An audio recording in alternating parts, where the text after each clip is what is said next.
Expect the same thing is going to happen in this four-quarter match. Let me tell you something, Gino. You out here talking about a clique. The only clique you need to know about is the Harlem Heat and Sister Sherry. See, because what you dealing with here is the brotherhood. It's non-stop from this point on in WCW. We take what we want, and after we take Lex Luger and the Giant, we want the gold sucker. Hulk Hogan, we coming for you, nigga. I should point out for the record, Stevie Ray, look at this. Take a look. We're talking about the rack. Have you ever had a personal relationship with Donald Trump? What do you mean by personal relationships? Have you socialized with him? Yes, sir. Yes? Yes, sir. Have you ever socialized with Donald Trump in the presence of females under the age of 18? Though I'd like to answer that question, at least today, I'm going to have to assert my 5th, 6th, and 14th Amendment right, sir.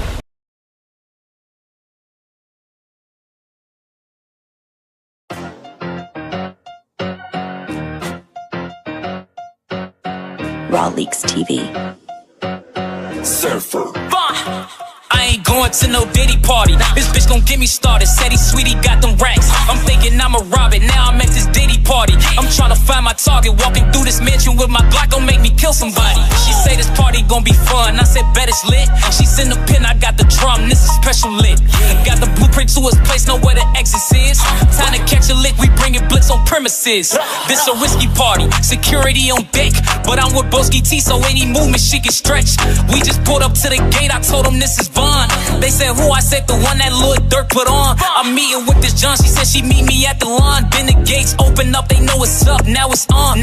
First I need my mask, then I'm headed up inside. He got Molly, he got white, I'll take his work and flip that right. He hit the hallway, I heard moan, is that a freak off? I'm not knowing. Kept it pushing, plan was full, I slipped and fell on baby. Oh, no guard came out, I let one go. He let off one back and I had to get low. He hit him with drop shot, Brody unloaded, I grabbed him, dragged him, told him let's go. But now we ain't dipping, we looking for Puff. I opened the door, so I was less than an usher. I ain't think much cause I was in the rush, told him give me their bracelets, wallets and stuff. T-Saw stairway, they keep going up, so we headed with heaters to heat the place up. Open the door and the woods smell like mustard. Cassie was throwing it back with a thrust. Diddy was back in the chair like a cuck. I paused for a sec like what the fuck. I told him it's over, that boy out of luck. Put the pipe to his face like run that stuff. I ain't going to no Diddy party. This bitch gon' get me started. Said he sweet, he got them racks. I'm thinking I'ma rob it. Now I'm at this Diddy party. I'm trying to find my target. Walking through this mansion with my Glock gon' make me kill somebody.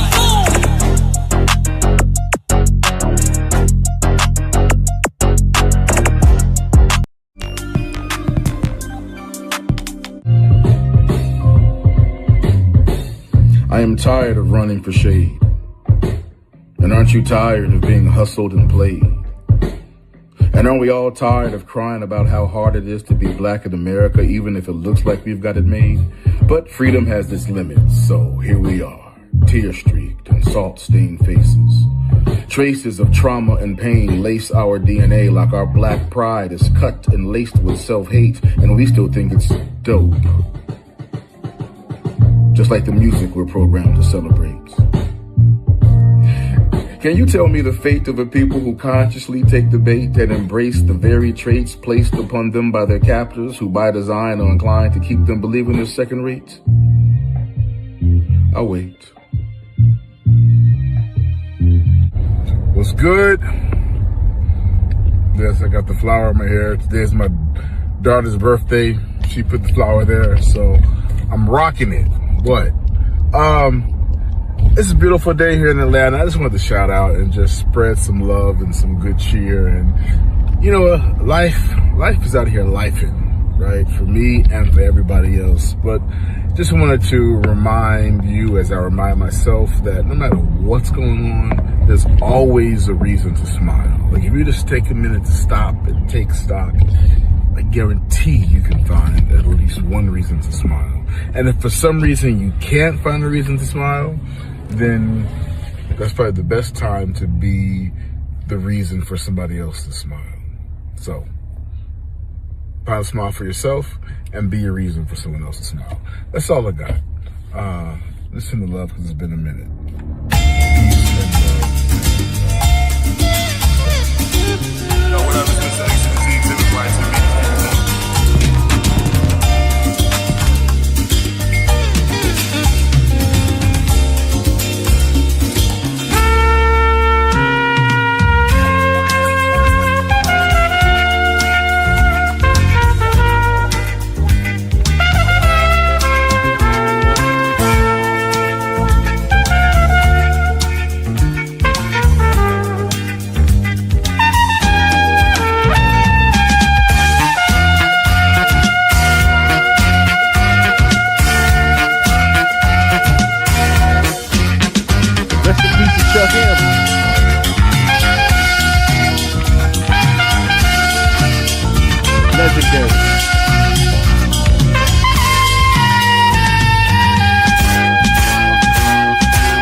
Rest in peace to the legendary Ozzy Osbourne.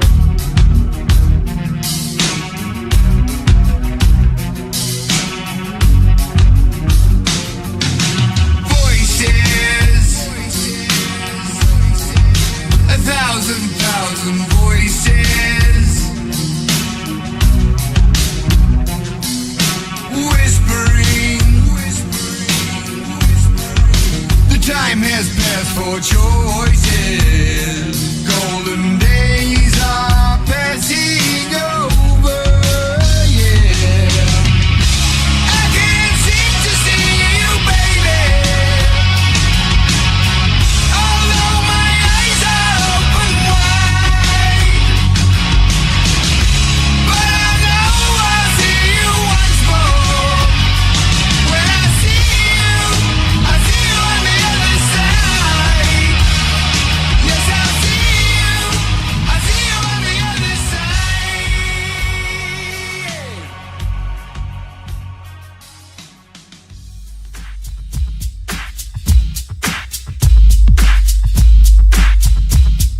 Happy birthday, happy belated birthday to the homie Coolio. Rest in peace, brother.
See, little shit like that lets me further know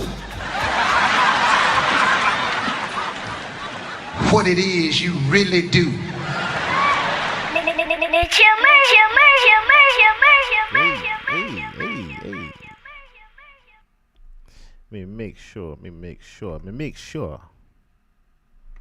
me make sure I'm okay here. Okay. My mic is right. I might be a little bit low, but bear with me. What it do, y'all? I'm the host with the motherfucking most chill motherfucking Murray. You are now tuned in live from the spot. Shout out to everybody tuned in, not tuned in. You know how we doing, how we rock.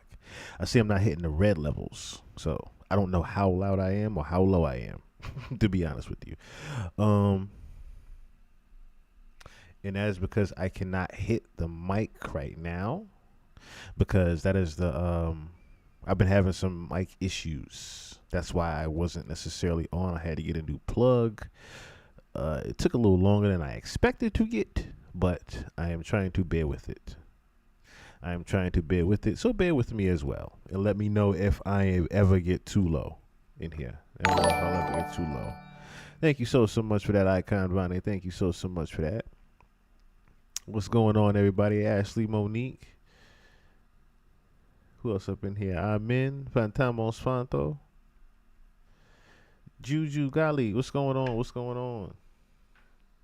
Yes. I miss y'all as well. I miss y'all as well.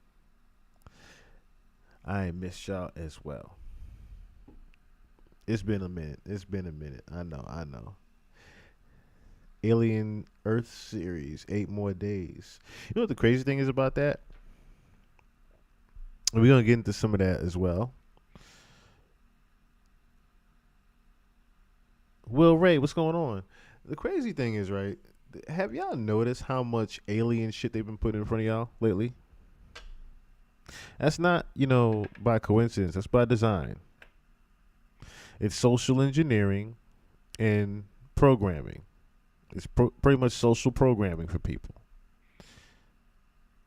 They're literally doing beta testing to your mind right in front of you, if you haven't noticed. Everything that you see right now is part of this simulation.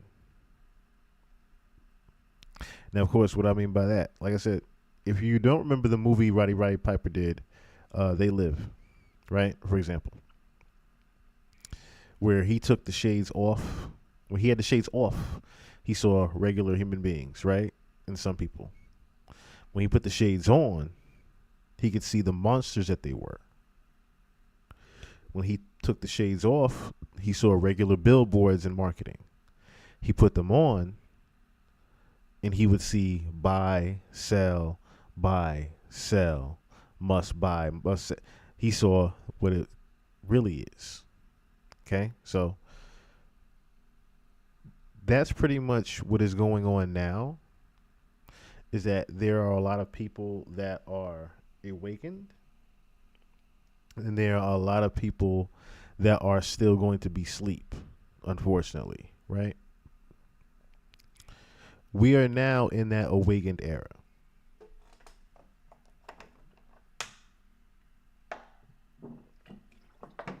Well, I mean, I gotta hydrate sometimes. We are now in that awakened era.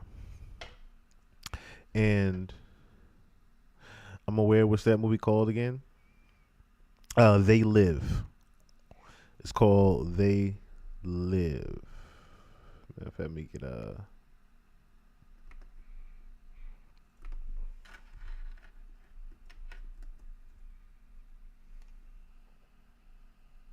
very, very enlightening movie.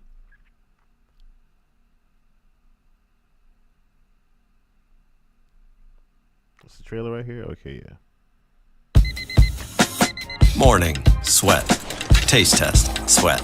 Go time, grow. I'll do the trailer for you real quick. And so it was just one of those very enlightening movies from back in the day. Very enlightening movie from back in the day.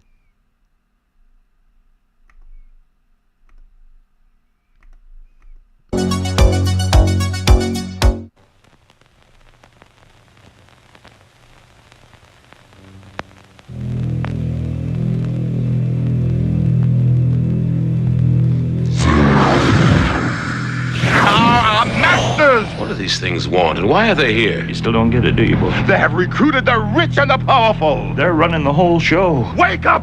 They're all about you, all around you.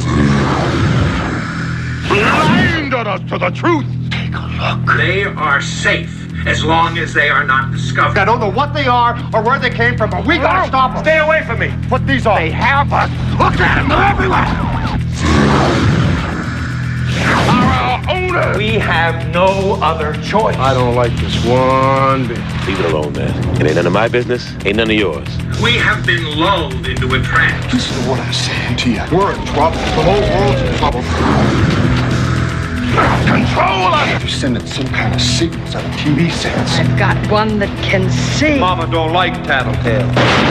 Now we start spilling some blood. Let's go! Push a button. I have come here to chew bubblegum and kick. And I'm all out of bubblegum.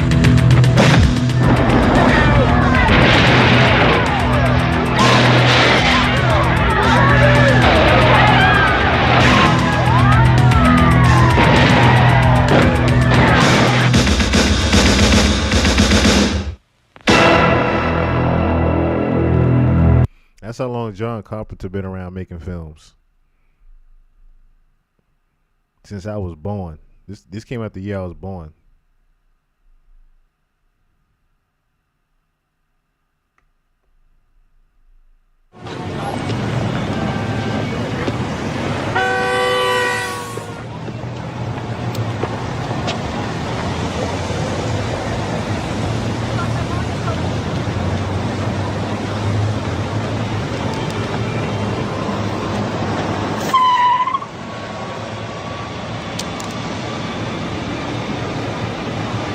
So as you can see, when he put the shades on, he saw what it really was, that it said obey. But it's just the marketing for we're creating the transparent computer environment. This is the start of the computer.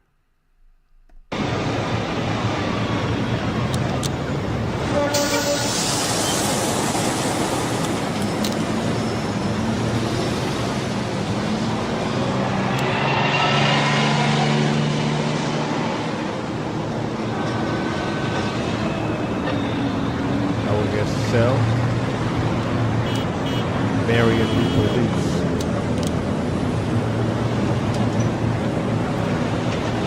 The crazy thing is he's seeing different phrases that they literally used to have programmed inside of the MK Ultra that they have, well, not used to. Inside of majority of TVs, inside the LED, they have some type of MK Ultra, right? But it's a very small wave of it. But what it does is these particular words are programmed into what you see.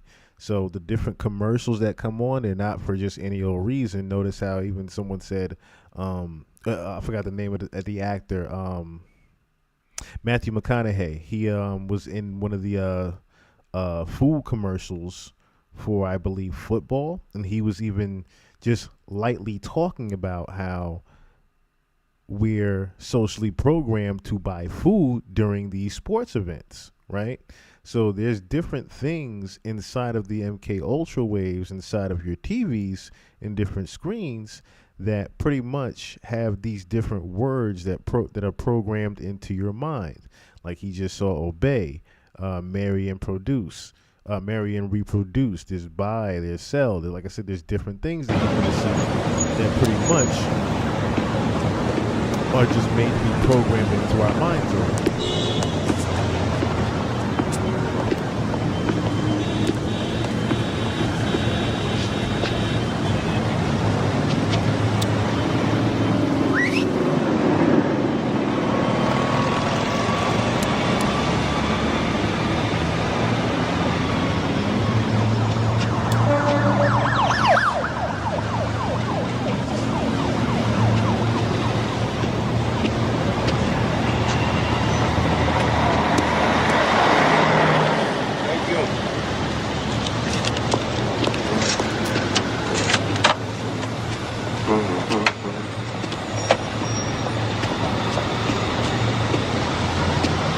Look at that. Stay asleep. No thoughts. Submit. Marry and reproduce again. All these different words. All these different words that are socially programmed into your mind.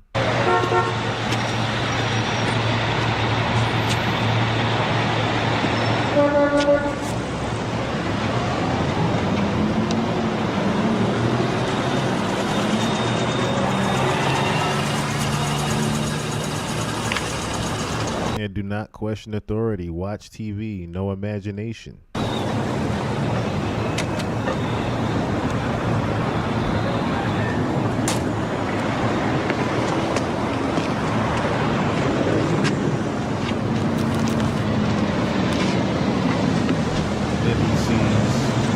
What's your problem?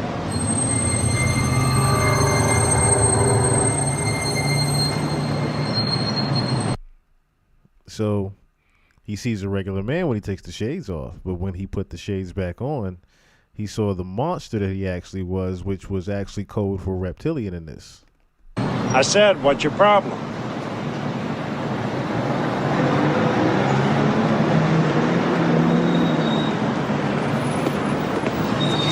How are you today, sir? Okay, how's it going? Fine, thanks. Notice how the other gentleman with his shades on was a regular person. But the other gentleman is not. Thank you, sir. And he was starting to notice that he could see him.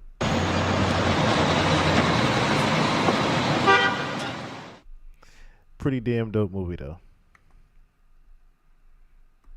Pretty damn dope movie.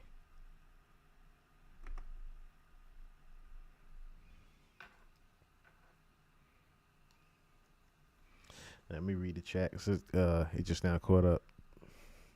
Roddy Piper said he didn't know who John Carpenter was even, who John Carpenter even was when he was at dinner. Someone had to tell him why this person is important for him. Interesting. That's the ill thing about that would be, you know, John Carpenter was, I believe, just starting to make films around that time. And Roddy Piper was also very new to acting in general. So it's kind of cool that the fact that he didn't even know the director, and the director, of course, probably knew who he was just by being a wrestling fan, and them just having that little interaction there. I wish I would have been able to see that. I wish I would have been able to see that right there.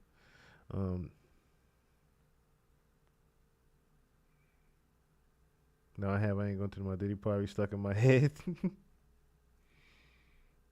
Talk about Cassie thrust. Yeah, that I had came across that just yesterday. That was the crazy part. Cause I was gonna fall yesterday. I was gonna fall last night, and when I got a little too tired, and I have to do a overtime shift today and tomorrow, so I had to get a little rest for that. But that was pretty cool when I found out. I was like, yo, that sounds just like King Von. That don't sound like AI did. And it says AI, but that didn't sound like AI. That's the crazy part. It sounds just like King Von. It sounds exactly like King Von, like how it's mixed. There's a reason why Scientologists are allowed to run wild in our entertainment world. One of these days, can we deep dive on Ryan Coogler? Okay. I had no idea he directed Black Panther Center.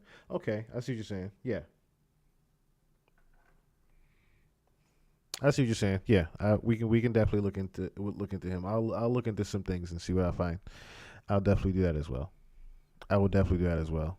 Speaking of being able to see the reptilians, though, let me see if I could.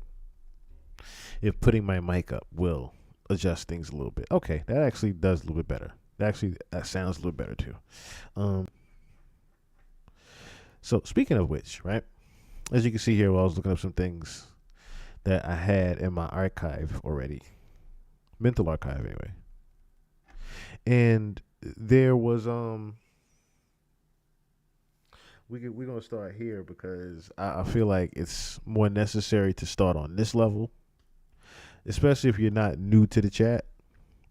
It's best we start on this level where we already have sort of elevated ourselves to, as far as like what we've been looking over and things like that. That was one of the main reasons why I said it's best that you look at the last pod before you even engage in this one, right? Because it'll start to refresh your memory of the things that, because I went over, I don't know if I went over CERN, but I know I went over Project Bluebeam, I do believe, in the last pod, because the death of Babylon, right?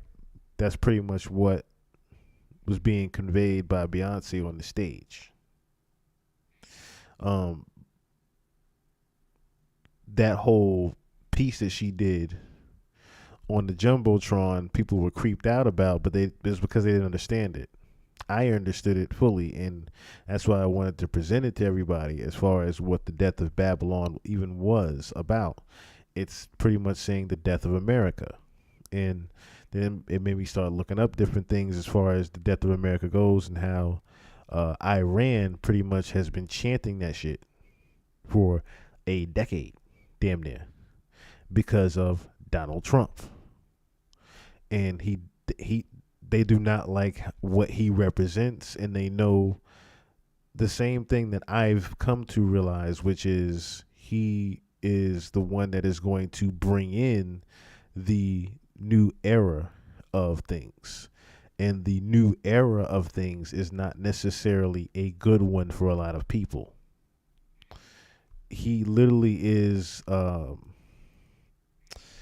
forgot what they called him. I forgot exactly what they called him now, but he's pretty much going to be the usher into the New World Order era. That's pretty much what Trump's role is right now. He's ushering in the New World Order right in front of us. And I don't want people to be, especially if you watch my channel and are here, I don't want you to be surprised by that. I don't want you to be surprised by that, because it's very important that we understand that things are going to get a little bit different in these next couple of months even.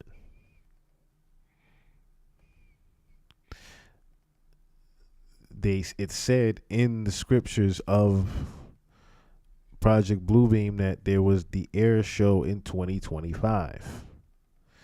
Now, we're going to look at what Harvard has been uncovering and NASA has been uncovering. It's starting to all of a sudden just hit all the social media, and I'm like, oh, that's not by accident. It's not by accident that they're telling you that a spaceship is coming. That's something that's not by accident now. If you, like I said, if you've been listening to the channel before, you know I've been preaching before about, they are going to start putting Project Bluebeam in y'all head soon. There's going to be different forms of it, and they're going to start telling y'all real soon that, aliens is coming, aliens is coming, aliens is coming, aliens is here. We've been studying aliens. You pretty much have been just hearing it every fucking day. Emil Mendez, what's going on?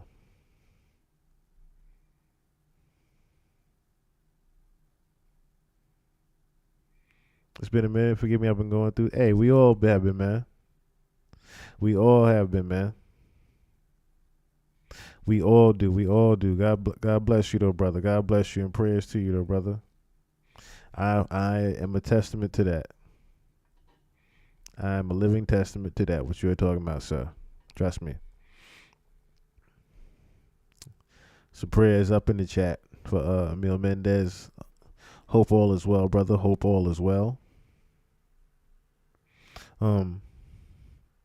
They have been preaching to the choir to you guys about what's going to be coming soon.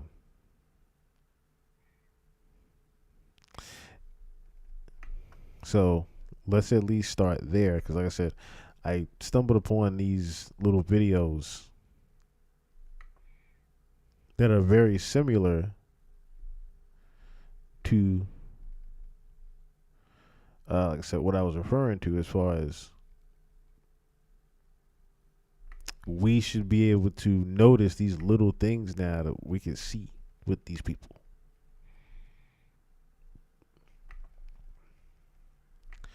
Like at this point, our shades. And this happened 3 different times, bro. That was a record raindrop. That was a record water drop on a state. Now, you've been on this channel long enough to know what that means when a person starts doing that on camera.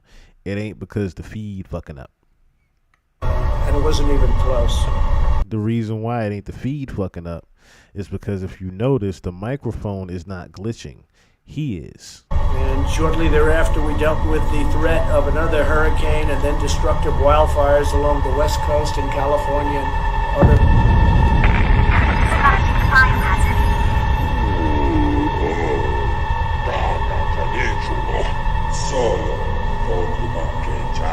Now, of course, that part is a little edited in, the little background music that you hear right now.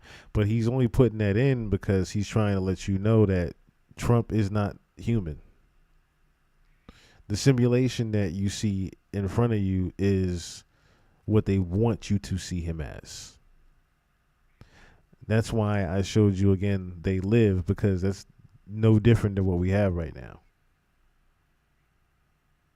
Exactly. That's exactly what I'm alluding to, Emil. They're not hiding this shit anymore. They are not hiding who they are anymore. That's why they're telling you the aliens are coming. They're already here. There are some that are already here. What you want to see a picture of what he actually is?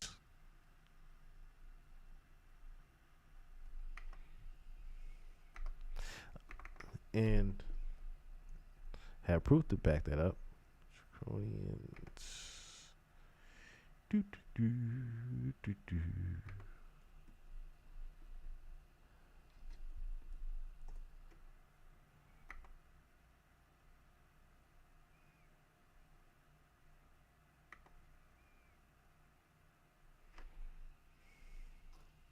So this is a simulation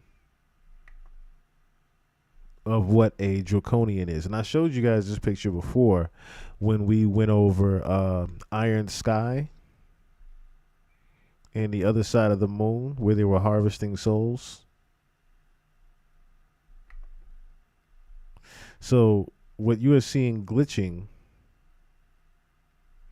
behind what the glitch is this. That is behind the glitch.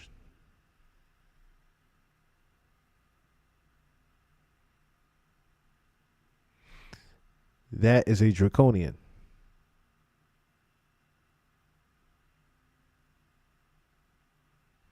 Now, as you see here what it says, right? Draconian, right? I had found something back in my archives when I started to delete some things, and I said, oh, this was posted on the news. Time for us to play chess, not checkers. Reimagining of our entire system of government and who runs it in Donald Trump's image and vision. The mission statement for Project 2025 is a plan assembled by the Heritage Foundation. What does that say there? What does that say there?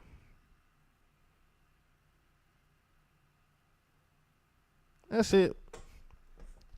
Oh, it's really right here in front of us.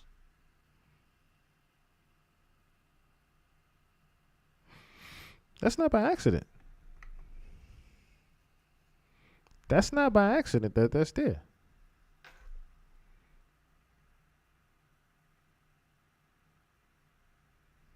So again, shit, you can see it in her face. A little bit. I'm joking on that part. But again, Trump allies prepare draconian Project 2025.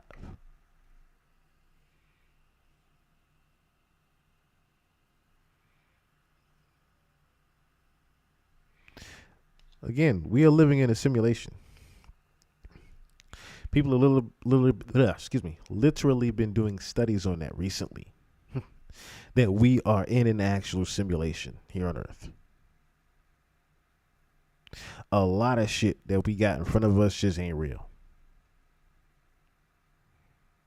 Not saying what I'm doing right now, the streaming this shit ain't, but a lot of shit that we think is real, a lot of people that we would perceive to be, that we see on TV is real, they ain't. They're not.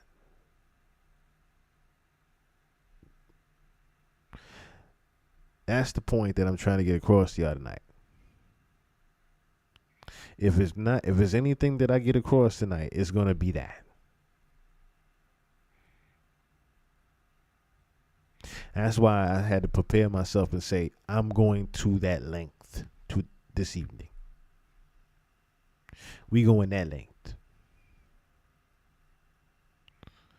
Because I'm not the only person that, has not only thought about this, but there's someone that literally seen Jeffrey Epstein turn into one.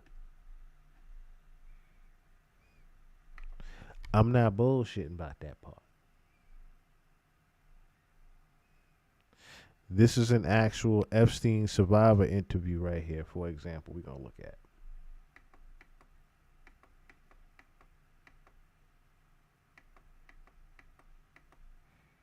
This woman here, I think her name is Julian Bryant. They were all there. Jeffrey Epstein, Bill Clinton, Kevin Spacey, Chris Tucker. And I couldn't move. I was like paralyzed and I was naked and I couldn't move, I couldn't talk. So he sort of used to see how far he could sort of push people, I guess. Sorry, I get anxious about this. When we were taken to his bedroom, it was always pitch dark and ice cold. Waking up in a laboratory with 6 people in hazmat suits around me. How do you feel about the Trump administration's statements this week about Epstein? I think it's horrific, actually, especially when Trump gained presidency promising the list. He told me he worked with CIA. He told me he had my family's name on a list. It was the government doing it, so you can't really get the government to tell on itself. A lot of people want to judge and make money because I was already scouted when I was 14 years old to do modeling, but my mum wouldn't let me do it. So this was when I was 20 years old. I've been scouted again and I eventually started modeling.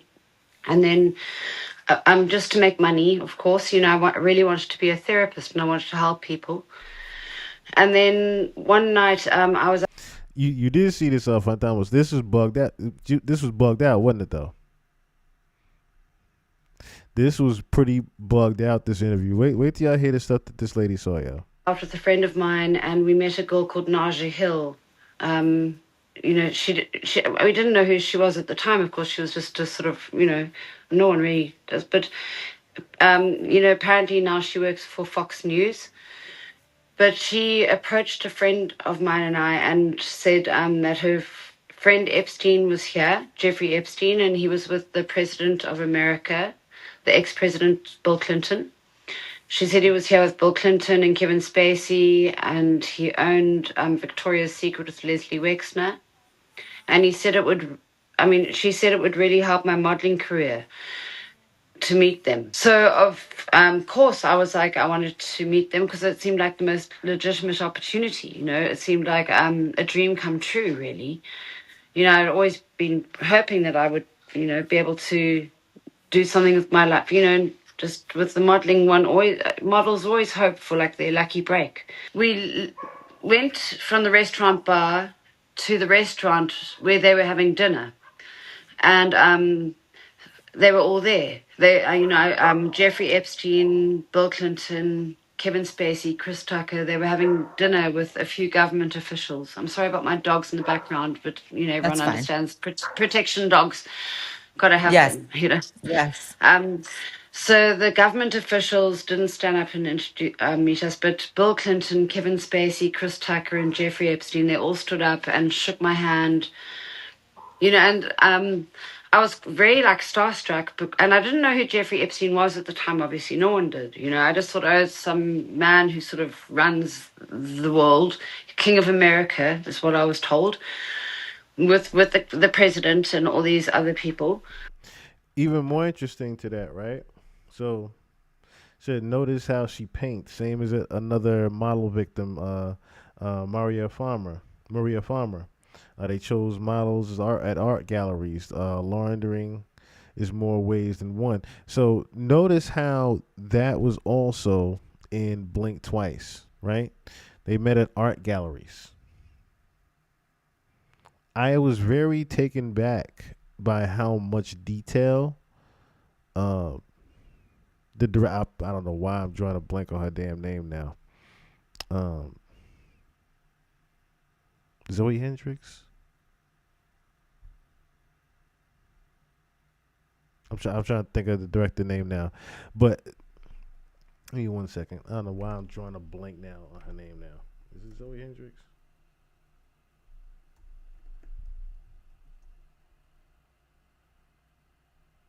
What the heck? What is this damn girl name now?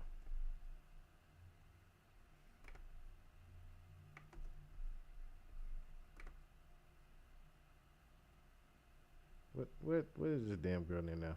Not not Jimi Hendrix. What name am I trying to think of, y'all? I don't know why I can't think of her name now. Zoe Kravitz. I had Zoe in my head. Thank you, Zoe Kravitz. The movie that Zoe Kravitz directed, Blink Twice, was pretty much a direct correlation to the Epstein Island.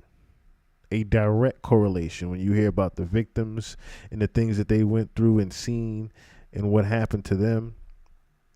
Everything is a direct correlation from Epstein Island. And the crazy thing is how the movie ended is happening, almost coming to fruition right now. Spoiler alert, if you haven't seen Blink Twice, at the end of the movie, a lady takes over and starts building a whole resort out of this whole thing. So now you see them saying what? We're doing renovations and making Epstein Island a resort now. I'm like, what? Straight out of the movie. Yeah, the world is a stage ran by a bunch of actors, just a bunch of dummies being controlled by ventriloquists. Very true. Very true. Very true. You know, and I was just like starstruck because I just turned 20 years old. I was young and I'd never met any celebrities in my life. And when Bill Clinton shook my hand, like he just held onto my hand and then he went like this and he started talking to someone else and he held onto my hand for like at least a minute and just carried on talking to them for ages and ages. And after like 1 minute, he looked at me again and he said, "Nice to meet you." And I was like, stop, like, you know, it was scary having this man holding onto my hand for so long. But I didn't know what to do. You know, I was just like overwhelmed.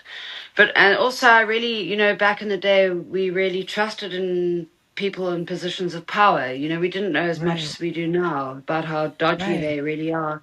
We really And right thought that off they the were good bat, people. if I can just make one comment right No, off the bat, I'm sorry, yeah.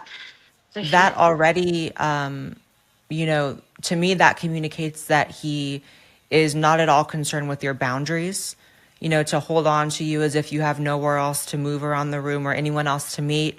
It seemed like he was already crossing boundaries with you because he was likely very comfortable doing it with other women and girls before you. Just that small thing, you know?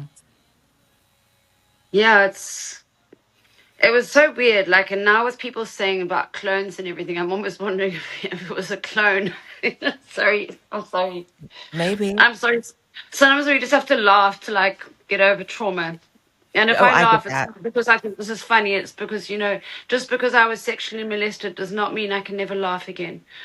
You know, Oh, I did some I video. get that. Yeah, you know what I Yes. mean.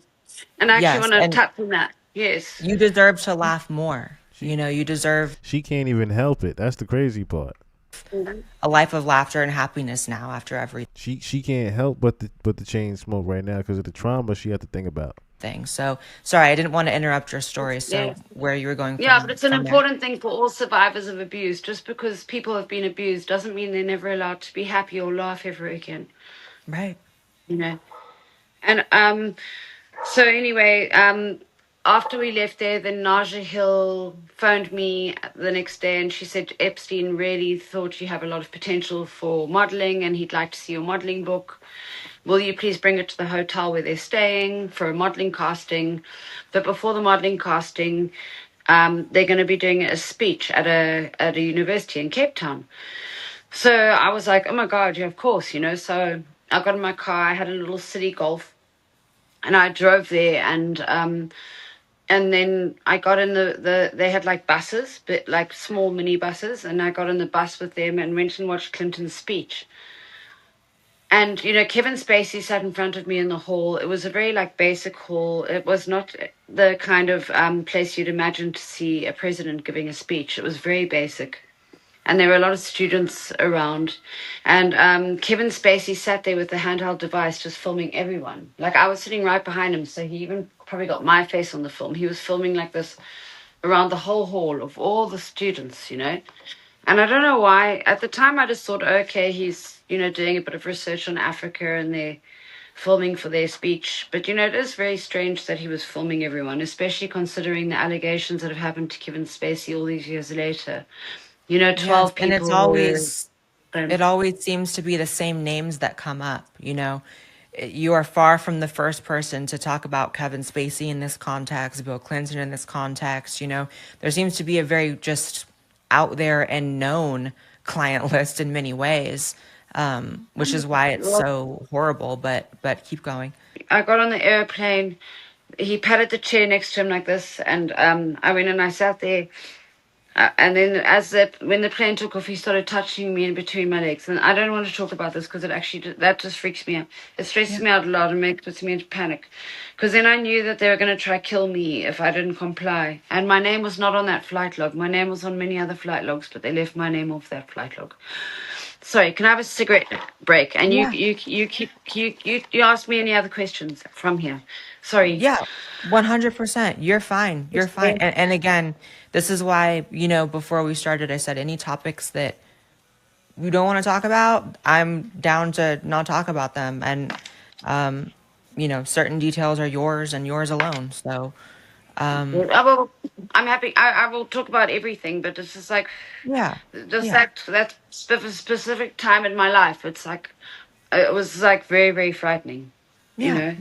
It's easier to, and then you tell me any other questions and I'll keep going. Yeah. I know that Epstein had many locations that his operation was, you know, happening at. There's the island that most people know about. He had a place in Florida. He had a ranch in New Mexico.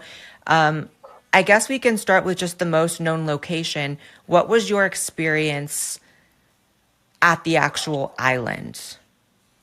Well, you know, Blair, they actually took me to all the properties. I was taken to New York, Caribbean, Palm Beach, Paris, and New Mexico. They took me to all of those places.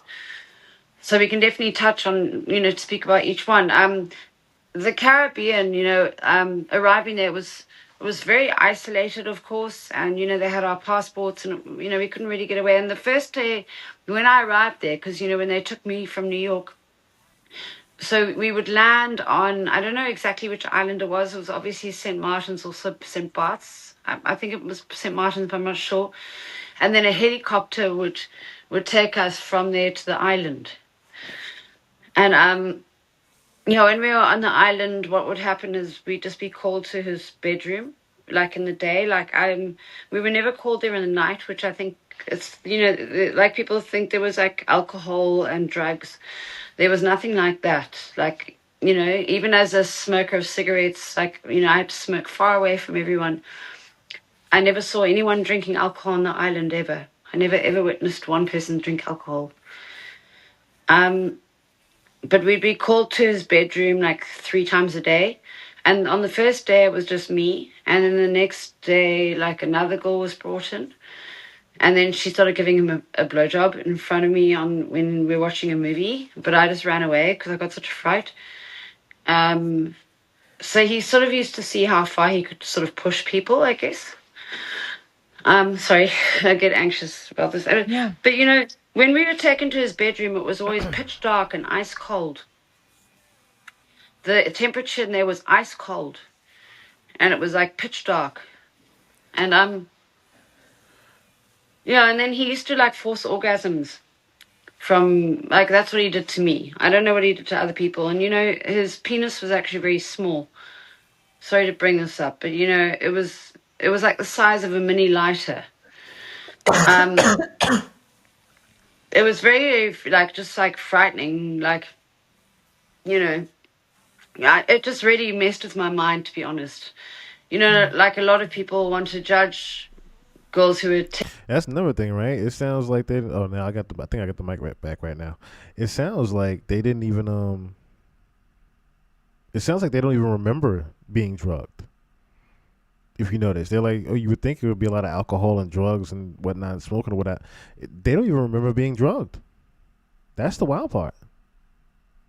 Taken there and stuff, but they don't know what it's like being kidnapped by the most evil people in the world. And people want to say I was a prostitute. I was never a prostitute. I've never been offered money for sex.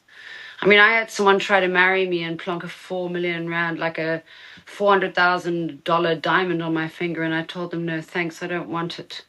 I'm not a prostitute, and I want people to understand that.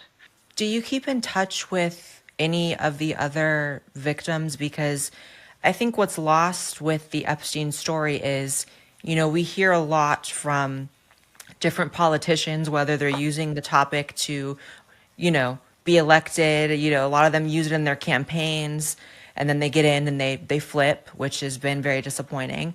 And we hear people talking about the people who may be on this client list, but you know, there are over, if I'm not mistaken, over 1,000 known victims of the operation. And so they aren't speaking out, and you can see the stakes, the high stakes. You know, unfortunately, the lovely woman Virginia who came forward and has been one of the more known victims, she passed away recently after posting that she wasn't suicidal, and then lo and behold, God rest her soul, she gets hit by a truck. Virginia and I used to speak, but that was a lie. Virginia and I used to speak. We've done many video calls, much like I'm speaking with you now. You know, I've spoken to her. We were on the phone together. But then about 2 years ago, I was told, she messaged me and she said that she's not going to be on her phone anymore and I must get in touch with her through her husband's email address. But, you know, we sent a few emails. That already told you right there. That tells you right there. Virginia knew she was about to get killed. She already knew. That's why she went on Twitter not too long before that and said, hey, if something happens to me, I am not suicidal. They murdered me. Eros 4000, what's good? What's goody? Mini lighter in a Tootsie Roll. They can easily get into these victims' computers. Just saying, I wouldn't trust anyone in Hollywood with the podcast. Very true. Very, very true. Back and forth, and then suddenly she just sort of like slowly, I didn't hear from her anymore. And I can also understand why, with, you know, she was being inundated, I'm sure, with people wanting to ask her questions and the whole thing, you know. And also, you know, I think she ended up having to see put on pills, as what I've heard. You know, a lot of people who go through tremendous stress. When I got back from Epstein, I was put on 3 tranquilizers a day. I understand it. I don't do any pills anymore. This was 20 years ago. You know, they put me on 3 tranquilizers a day. That's why I'm also very anti-pharmaceuticals and things. But, you know, I was in touch with, I'm still speaking to Maria Farmer, thank goodness. She's an amazing woman. Sarah Ransom and I used to speak, but not anymore. There have been some strange things going on with a lot of the, like I used to speak to even like Michelle Lecarte. I've spoken to quite a lot of the victims over the years, but everyone's sort of numbers have changed and people have gone quiet, and it's just, I've spoken to Annie Farmer as well. She's an amazing woman. Only Maria and Annie are the only ones who I'm still like in touch with. How do you feel about the Trump administration's statements this week about Epstein and the supposed client list? What are your thoughts on how our current government is handling it? I think it's horrific, actually, especially when Trump gained presidency promising the list. And then now he's like, oh, why are we still talking about that guy? It's like, how stupid do they think we are? You know, what I want to say to Trump is much like he said to others on The Apprentice. You're fired. Well, he should be fired. You know, and Pam Bondi, well, hasn't Kash Patel and Bongini, apparently they're going to retire. I mean, not retire. They're going to resign. Yeah, well, they should. I mean, and apparently 2,000 people who work for NASA also resigned in the past week. That's interesting. From NASA? Yeah, they're saying it's because of pay cuts. Yeah, look it up online. They say it's because of pay cuts. I don't think so. Yeah, 2,000 of the senior people at NASA are apparently resigning. The FBI are resigning. Why? Right. I completely agree with you. I think it's been so disappointing is an understatement. I think it's very insulting. You know, specifically the way that Trump spoke about it. You know, are you still talking about this guy? As if there's something inappropriate or strange or incorrect about inquiring about justice for you and these other victims, and to know the truth about the people running this world. You know, for me, I've always, you know, known that he was connected to Epstein, as so many powerful people are, but this week has really solidified that even if he is not, someone who has committed crimes through Jeffrey Epstein, he definitely is someone who is too ashamed of whatever relation they had being outed. And it's just really, really insane to be able to say that we live in a country that is covering up for pedophiles. But sadly, actually, it's not that insane because this has been going on forever. So it's just more proof that we really can't vote ourselves out of this, situation. I don't think there is a political solution for this. I think there's only, my personal opinion, a spiritual solution to this. And, until we get it together as a society, I just don't know what's going to be the future of this. But you're absolutely justified. That sounds fantastic. I in my life, I strange spiritual reason for why they were doing so many evil things on this island and other locations. What do you know, or what did you experience related to their occult beliefs or spiritual beliefs that might differ from what people typically think of as, regular belief systems or religions to have? Well, you see, a lot was hidden from us when we were there, and but over the years, after everything that's happened, obviously I never spoke about what happened. I couldn't even tell my family about what had happened. But when Epstein died and reporters started contacting me, I was given more time to sort of process, the trauma. It was like, when you just so petrified that you just compartmentalize it, you put it away, and you keep going, like in a frantic, I realized I've been in a sort of frantic trauma ever since then. But, when they gave me the settlement money, I had time to sort of step off the hamster wheel of life. And I wanted to figure out for myself what happened. Because, of And all by the the things way, I don't want you to forget what you're saying, but you just brushed past something very important, and I think people need to know about your story, is that you received $1 million, if I'm not mistaken, settlement over this. And so anybody who wants to doubt your story or aspects of your story, you have been paid out for this, and thank God. But, I got 2 settlements, in fact, one from the Okay. Epstein estate and also one from JP Morgan. Mm. So, the one was $900,000 from the Epstein estate. Wow. And then the JP Morgan had to pay out $1 million. Yeah. But which is further proof that Epstein's accounts are still open. JP Morgan actually runs the Epstein estate and the accounts. Interesting, huh? Apparently there was no human trafficking going on. But they paid that money because of human trafficking. They paid $290 million to the victims for human trafficking. Right. Which shows you that they're doing something else. And that's what... Isn't that interesting? Literally, it was for human trafficking, but it wasn't about human trafficking. Regular Freemason talk for, we're going to admit it, but we're going to talk around it so it's hiding in plain sight that what we're telling you is the truth. We're getting to here is that these people are up to a lot more. And when I had time to sort of learn to breathe again, and, I saw therapists, my brother helped pay for me to see therapists, and an ex-boyfriend helped. I've had a lot of amazing people help me through the way, which I think a lot of victims haven't had. I just started doing more research just for myself. I actually wanted to just draw it, like on the police boards, they draw a map, and they're like, in the middle you'd have Epstein, then you'd have CIA, then you'd have Clinton. You know what I mean? Those sorts of boards where you write it all. I started writing it all down to try and figure it out.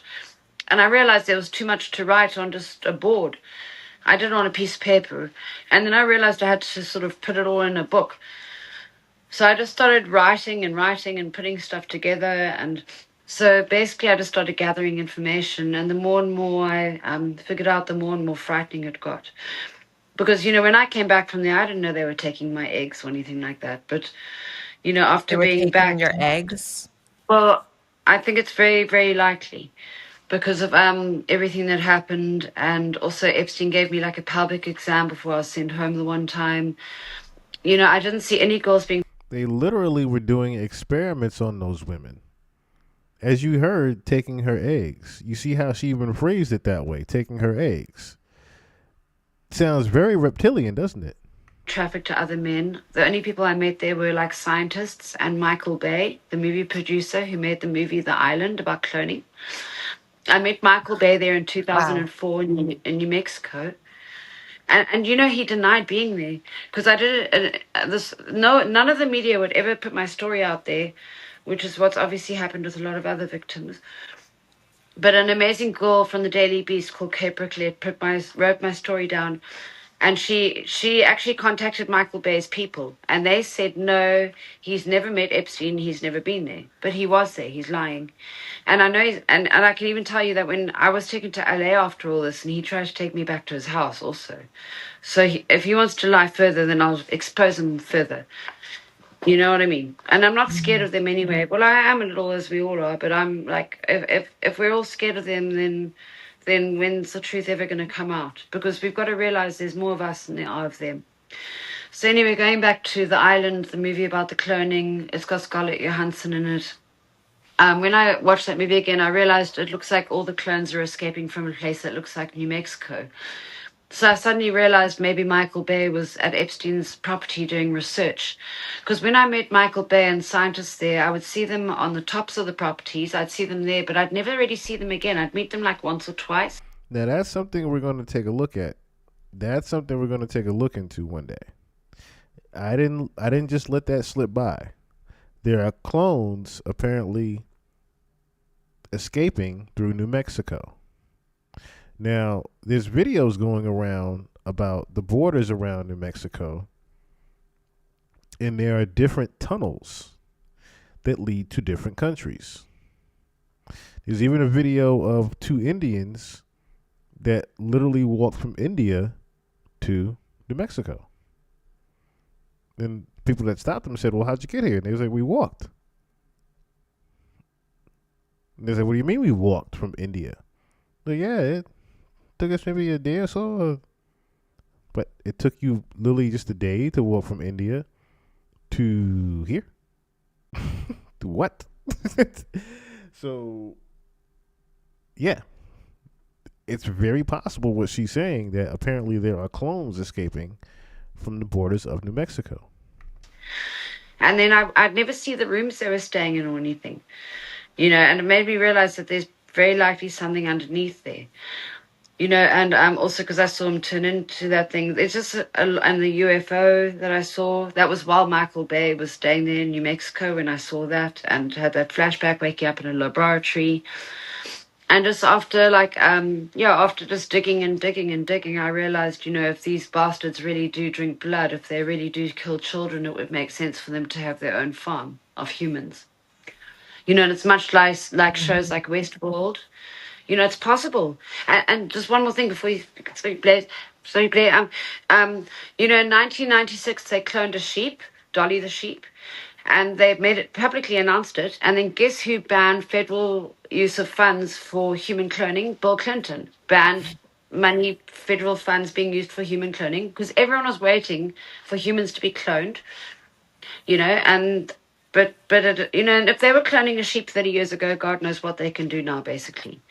And, you know, they could, like, replace their hearts, their livers. You know, like a lot of people like Paris Hilton, she's got 2 babies, but she didn't really have them. Maybe a human clone underneath had them. I mean, where's the surrogate? I'm sorry.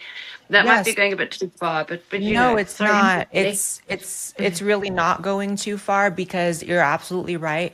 Anyone who thinks this sounds, you know, off the beaten path or crazy should really just do a minimal amount of research on where cloning technology was, like you said, even in the 90s. And so who would be, you know, attached to advanced cloning projects? Rich people, elite people, powerful people, you know, presidents. Like, it's not as if you're saying that the you know, car repair shop down the street doubled as a human cloning center underneath. You're saying that people who have the funds, the means, and the interest in doing all of these things were doing it. So it's 100% believable to me. And, you know, I hate that we live in a world where you have to even apologize for the truth and say, sorry if it sounds this way. And then we have a government that is bold-faced lying, and people will believe them, but people will hesitate to believe the victims when they're telling you straight out what it is. And on the topic of you seeing a UFO, we know, if you've done any research on the UFO topic, that you can't research UFOs without coming across the concept of underground bases from the military.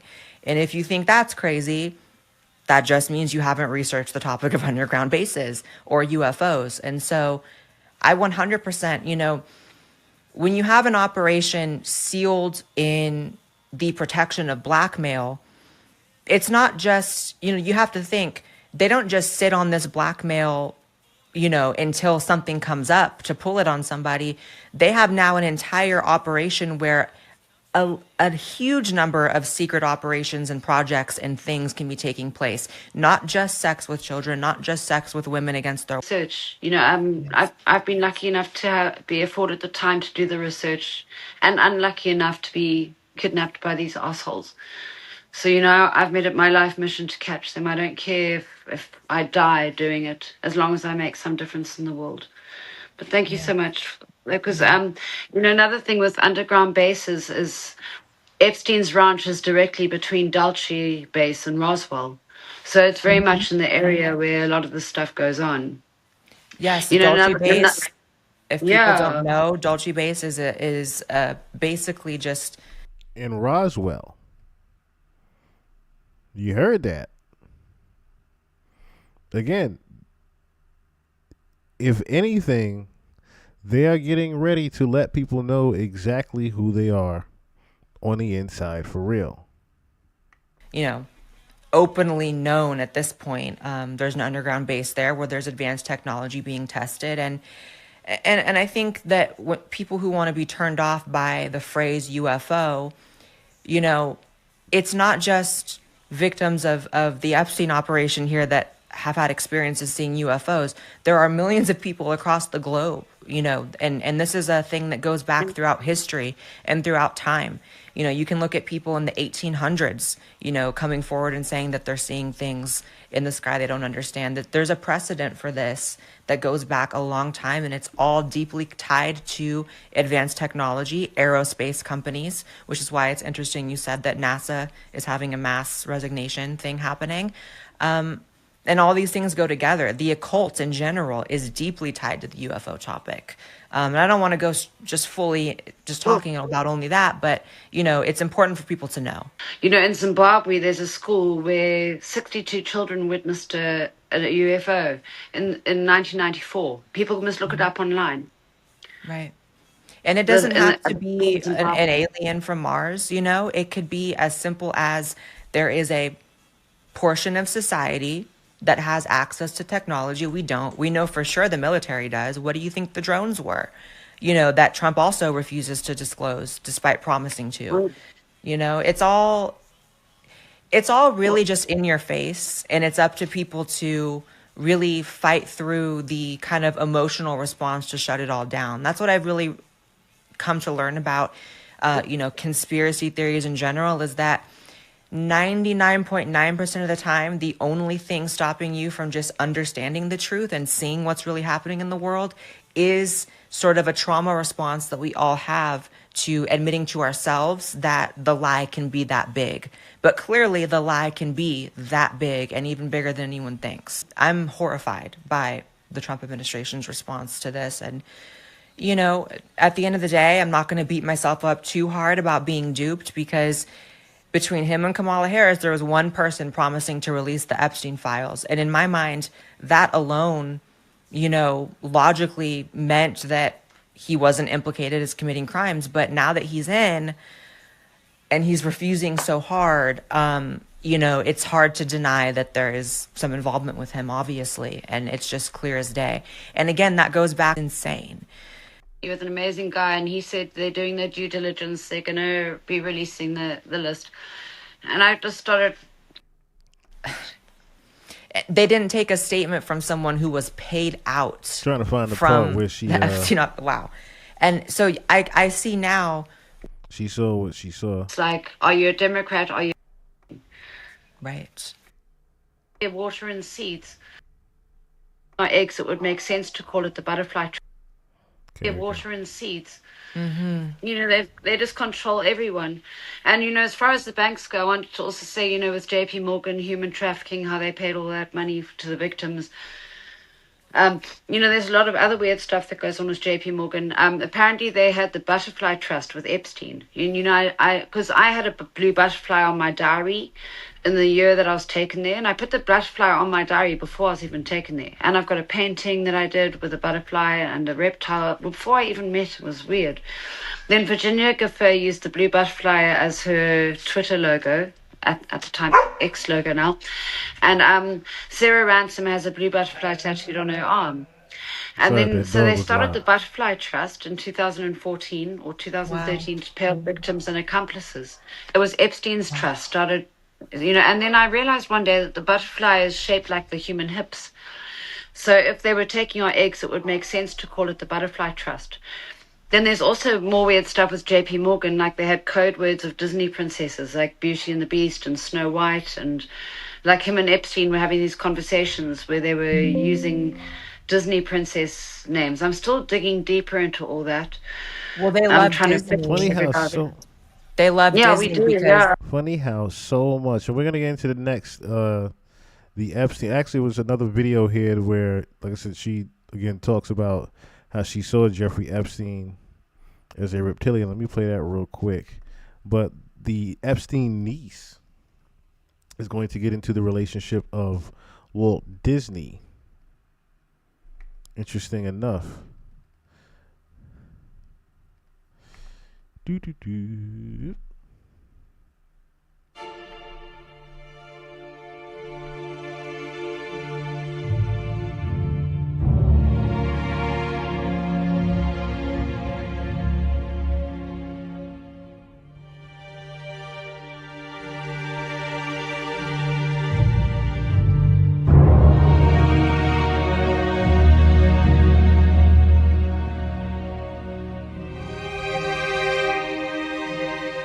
Juliette Bryant, why don't you introduce yourself? Hi, Owen. Thank you so much for having me on your show, and thank you to everyone for listening and for caring. It's been very frightening, everything that's been going on. I was kidnapped by Jeffrey Epstein 22 years ago.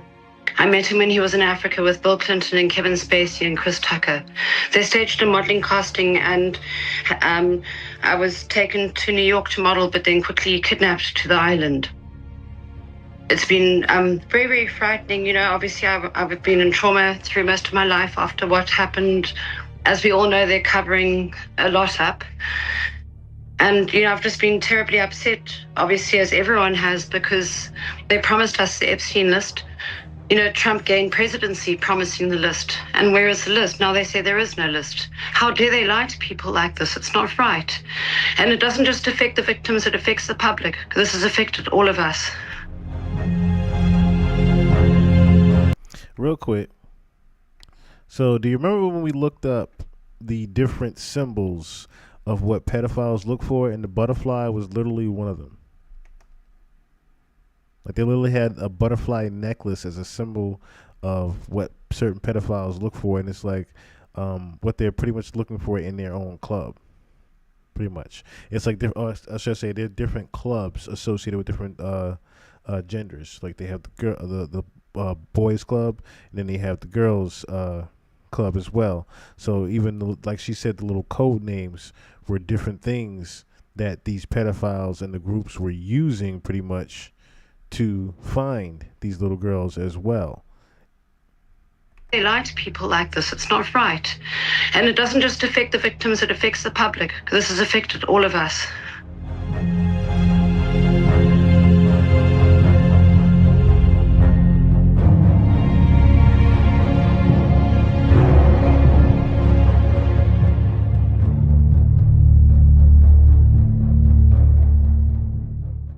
As I've spoken about recently, I saw him shapeshift into something else in front of my eyes. You know, it looked like a sort of reptilian creature. Like when I was in the bedroom, when he took me there, and what I'm starting to realize is it was probably like an alien creature. And it's hard talking about this because a lot of people think it's crazy. And I would also think it was crazy. But unfortunately, I saw it. And also in New Mexico, I saw a UFO there, and then I woke up in a laboratory with people working on me, 6 people in hazmat suits, or I don't even know if there were people. Did you get drugged? And I don't actually know. They didn't allow any alcohol or drugs there, but they could have. What did I tell you? They didn't even know if they were drugged or not. Drugged me.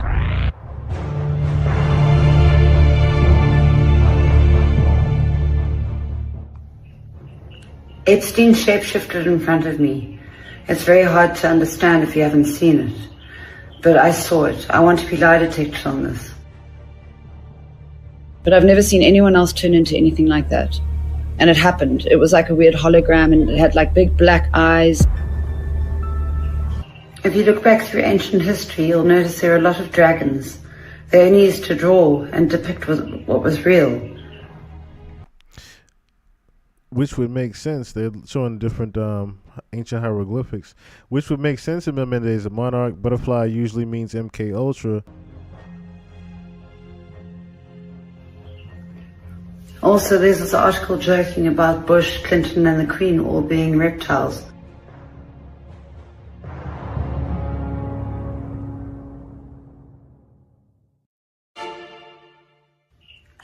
Why do Hillary Clinton and Prince Andrew apparently not sweat?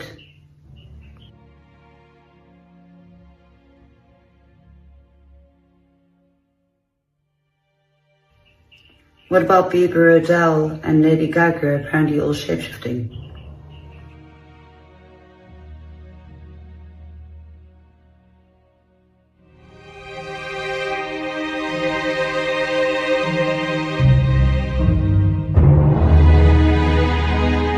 We actually had covered that one on the pod. We literally covered the Justin Bieber one here on the pod, where people were going crazy in the airport because they saw Justin Bieber shapeshift into a reptilian. And I said, well, I guess they're new to this particular topic, maybe. Hundreds of Justin Bieber fans say they witnessed the singer shapeshift into a reptilian while greeting them at Perth Airport. One witness said that all hell broke loose in the airport after Justin Bieber shapeshifted in front of his fans. She claims. See, the crazy thing is that gets dismissed as, oh, they're just screaming because it's Justin Bieber. No, they're screaming because they saw some shit they didn't think they was going to see. There were girls hiding in the toilets crying, and guys were running for the exits, jumping in taxis to get the hell out of there. Perth Now briefly published an article about the incident, featuring multiple interviews with witnesses. However, within an hour of publication, the article was mysteriously taken offline and scrubbed from the internet, but not before alert readers captured screenshots of the article and proof that it appeared on Google. The Perth Now article quoted witnesses who say they saw Bieber with eyes with a black stripe down the middle and big scaly claws that were lashing out angrily. Despite the removal of the article from the internet, the reptilian sightings continued the next morning. A local skater told reporters that Bieber was hanging around with this big guy, his bodyguard I guess, and we were just staring because he kept turning into a huge reptile. His bodyguard was pointing at us, shouting that he'd kick our teeth in if we didn't put our phones away. There were multiple accounts of seeing Bieber with greenish-brown claws, while others claimed to have seen the singer in full female reptilian form. One fan described the reptilian version of Bieber as really big, like way over 6 foot, slitty little reptilian eyes, curves, and covered in scales. Experts claim that Bieber belongs to the Babylonian Brotherhood, a group of shape-shifting reptilian humanoids determined to control the world and usher in the New World Order.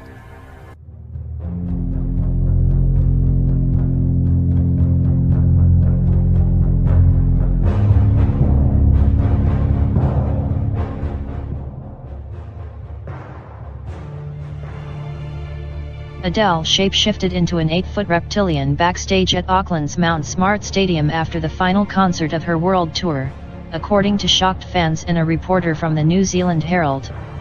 The 10 super fans, invited backstage to meet Adele after her final New Zealand show, got more than they bargained for when the singer shapeshifted into a massive, at least 8 or 9 feet tall, powerfully built reptilian with greenish-gray scales, to quote one of the witnesses. Jim Joint, reporting for the New Zealand Herald, wrote that the superfans told him Adele had flickering reptile eyes with a black stripe down the middle and scaly horns and protrusions all over her body.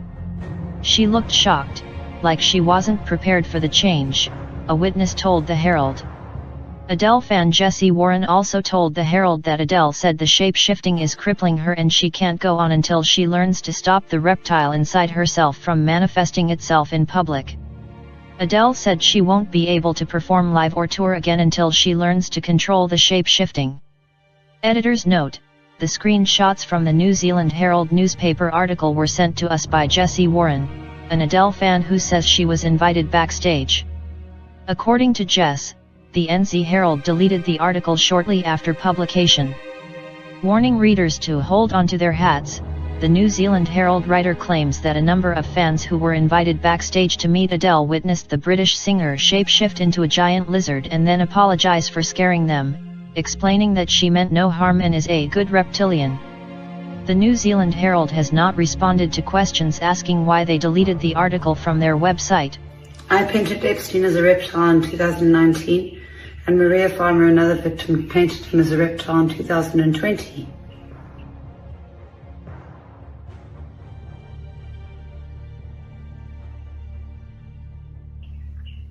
Others have had similar experiences.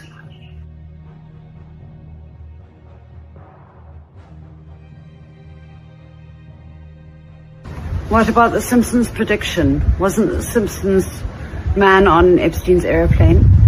America, take a good look at your beloved candidates.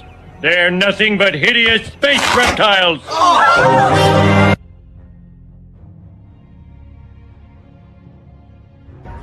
As Tucker Carlson recently said, maybe we really are in a spiritual war.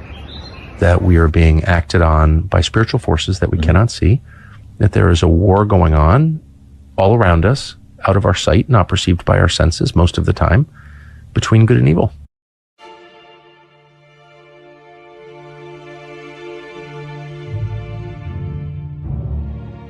What do you mean by time to wake up. The things that you had to unpack that happened to you? Explain, just give me some idea of what that is.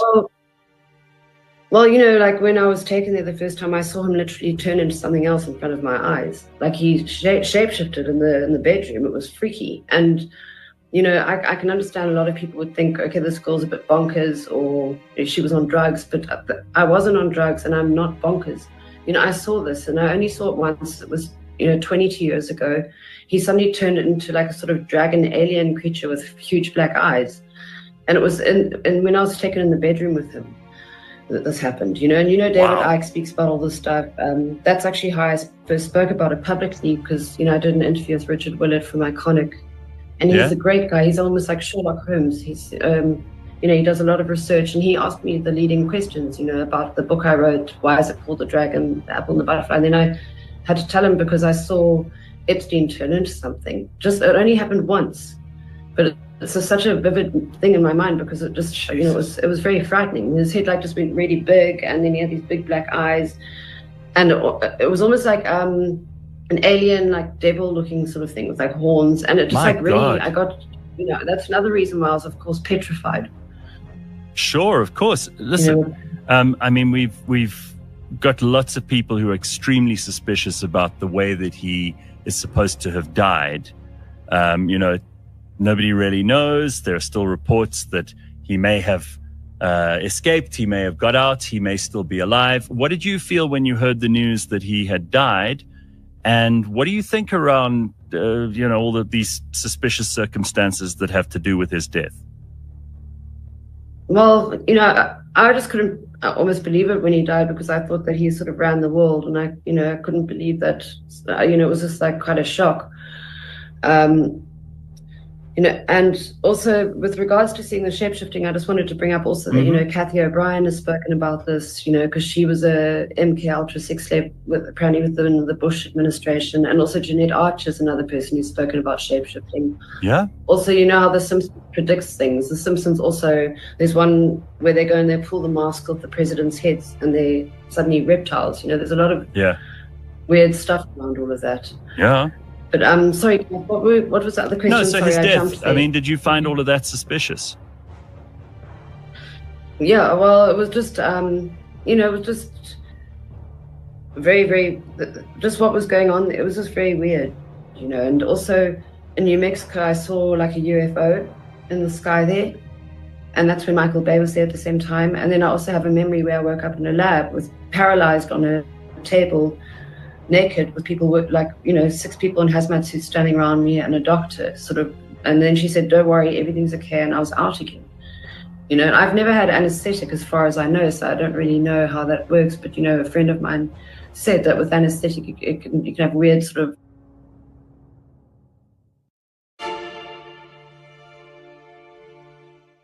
like we spoke about. And, it's a very difficult thing to explain because, a lot of people wouldn't understand it, but it happened. He turned into something in front of my eyes. And, and people question it and say, was I maybe drugged or something? I don't know. But the thing is, I do know that I've experimented with drugs years later, and I never ever saw anyone turn into anything ever. I obviously don't do drugs, but, from the times when I slipped up and did them as a, young person being stupid. But I wasn't doing any drugs there. We weren't allowed to do drugs. We weren't allowed, I'd never touched drugs. I'd actually never done a drug when I saw that. I'd maybe smoked a joint. Well, I definitely had smoked a joint, but I'd never ever touched any drug. By that point in my life. And I think if I'd been drugged, I would have actually been aware of it because I would have felt weird. Another weird thing is I've seen on the one documentary that Lisa Bryant made, I saw myself walking in the background and it almost creeped me out because it almost looks like I'm sort of floating. Because it's the thing is with hypnosis and cults, what I'm starting to realize is this was more like a sort of culty thing. Yeah. Where he was trying to get hold of people, and I think that's why a lot of people won't come forward because a lot of people might have been benefiting. It was a sort of it was a place where you didn't come out feeling normal, to be after being around them. And I can't really explain it because I don't have the intelligence or the background, to nest. But there's some very, very clever people out there who understand things like this that would be able to understand what was going on. But it was just very, very frightening being around them, and I don't think I was drugged. When I saw him shift, I saw that, and I don't know if I was drugged, but I did see him turn into something, and it was very much there, and it was very frightening. It sort of shook my whole perception of reality and everything, and it's something I couldn't even speak about at the time because I couldn't tell my mum more about what had happened there, and it's just something I talk about, but it's something that I very much saw.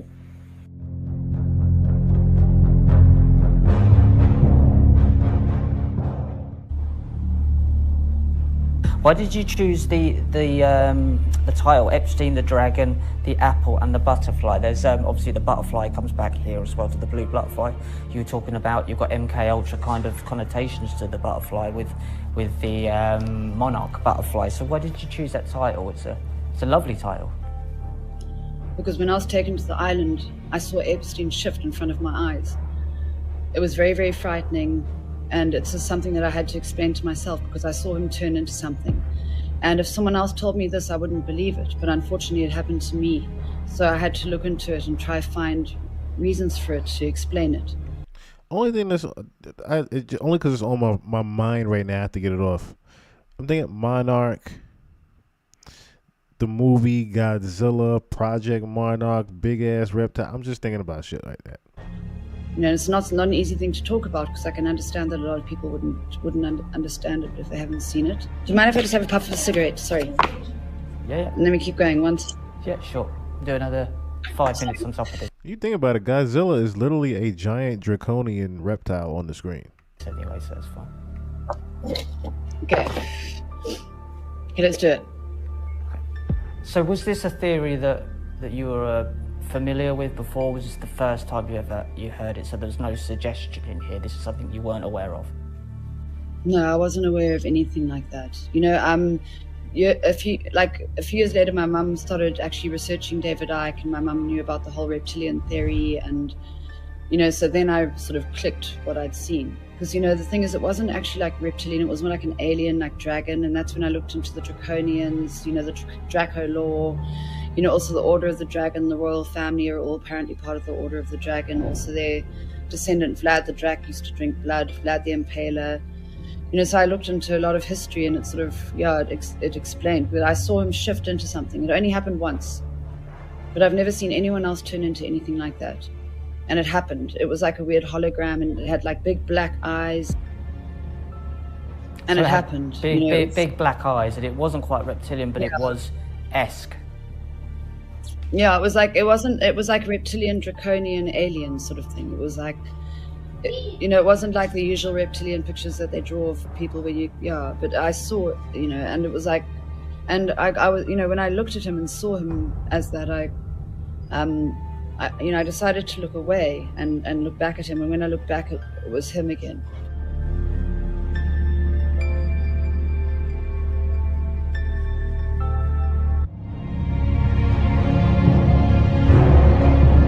Very similar to how,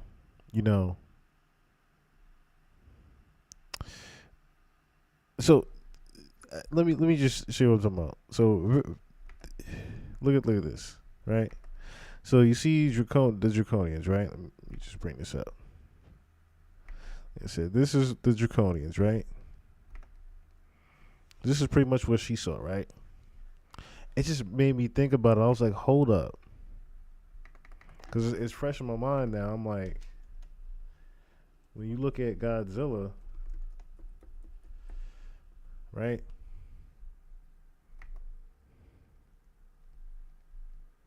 He's literally a draconian, a giant draconian dinosaur, a giant draconian reptile.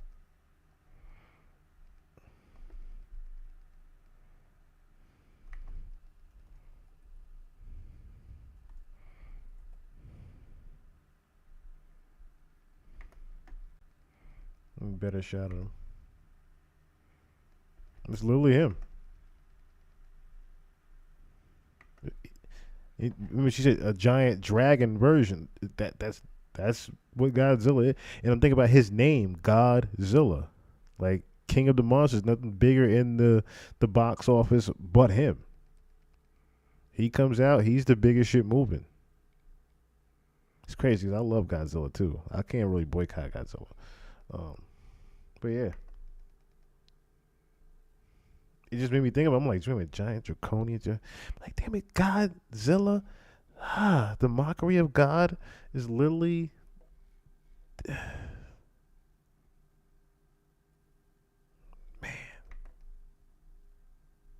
Man, oh man. The things that you find right in front of your face, bruh.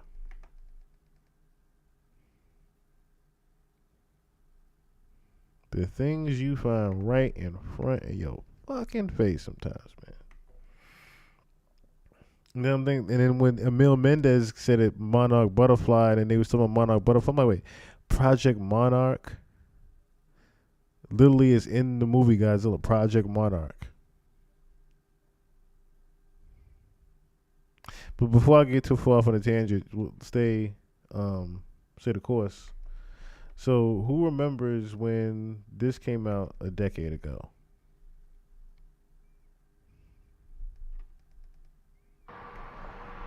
Campaign signs and attack ads are par for the course in politics, but on highway signs, it's a distraction. It's downright dangerous. Campaign signs and attack ads are par for the course in politics, but on highway signs, it's a distraction. It's downright dangerous, not to mention illegal. Traffic communications equipment, any sort of tampering with that sort of stuff is the third-degree felony, and it's punishable. We're talking prison time. So it's not something that's taken lightly by any means. The Bernie for president and Donald Trump is a shape-shifting lizard signs appeared sometime overnight or over the holiday weekend. The signs are part of the I-30 HOV lane project, but had been powered down, meaning someone physically broke into them. It's not something that you could do remotely or, with a cell phone or anything like that. You have to actually be there and get in there and power it up and get in there and break the password. Ryan LaFontaine of TxDOT's Dallas district says the hacked signs can not only distract drivers, but take away from needed road safety messages, like lane shifts and closures. And that message is not there, it can cause a very serious problem. TxDOT doesn't think there's a problem with the sign's security measures, but they plan on reviewing them. And see if possibly there's not more that we should be doing. Interesting, right? They couldn't even Campaign figure out. signs and attack ads are They couldn't even figure out where this came par from. for the course in politics. They couldn't even figure out who got in there and changed it, because of how long it would have took for a person to actually hack it.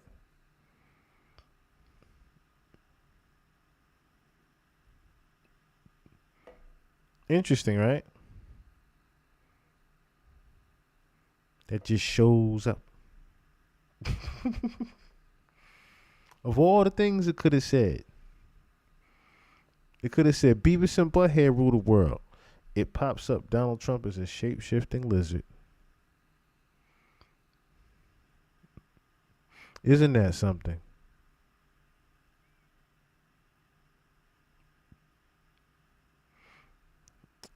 So, like I said, let's not get too far off on a tangent, but, you know. Now let's get into the meat and potatoes of, again, these are the things that are really in the Epstein files that they can't let out. Besides the trafficking, besides the money laundering, who belongs to who, who's involved with who, and what, where, and why. These details are also in there that they don't want everybody to know about. It's these little things that they don't want people to know about. That's the thing you have to remember. It's the details of where they come from.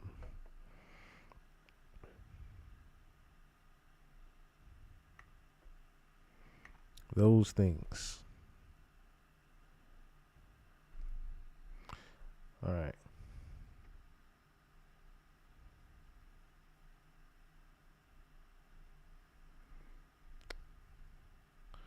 Where was it?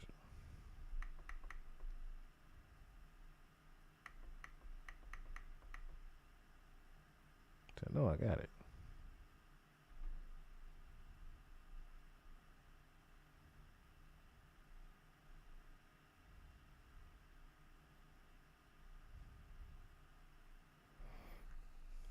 Which one was it now? I hate when I can't remember the name of it.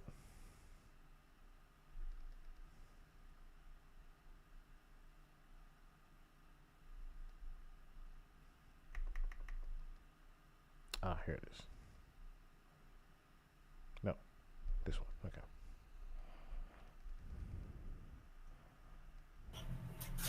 I am Jeff Epstein's niece.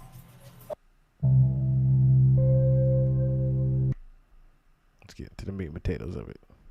My family masqueraded themselves as Jewish publicly, but behind closed doors, you know, at Passover dinners, when I was drugged, would admit, we are Satanists.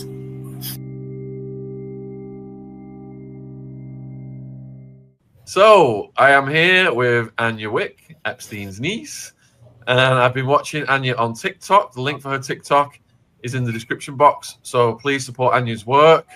And, you know, my partner Jen has been really, just amazed by your story as well.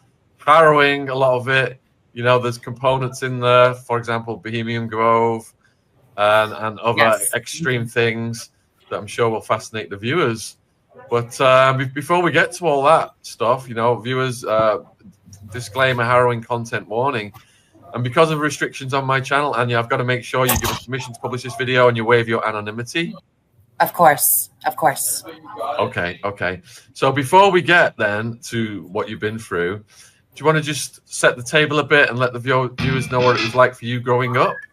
Yes, of course. So my name is Anya Wick, but at birth, I was Anya Beth Epstein. I was born in a house in Boulder. In 2015, I changed my name to Owen Theodore Epstein. In 2020, I changed it again to Anna Petrova. I had realized what I was surrounded by my entire life and thought I could hide from it. And I married a man named Wick, kept that name, and decided to start going public with my story just a few months ago. I had chemically driven amnesia the majority of my life. I am Jeff Epstein's niece, and I was raised as a sex slave. My father had me separated from my mother and twin brother and administered a substance that was designed to sever my memory. Every time I was taken to or family vacation or a trip to the cabin in the mountains, I was given this drug upon which everything would come flooding back. But when it wore off, so would the majority of my memories of it. And I would try to go to school, perform with my bands, be a regular person. But it broke me subconsciously. I knew something was very wrong, and I had internalized it on myself. And after a suicide attempt in 2015, I got away from the slavery I was in by taking testosterone, transitioning to male. I left Colorado in 2017 and started piecing together back memories that I had assumed were only nightmares in about 2020. That's the very short version of my story. And Sean, we could come at this from any angle, any point of time in my autobiography. I invite you to just ask what you are curious about. So let's slow it down then and just go back to the beginning again. How old were you when you first realized that things weren't as they should be? I had awareness of this in grade school. I remember my supposed 7th birthday. I was actually already 10 years old. Let me backtrack. My father and stepmother had a baby girl in 1991 who was raised by another family.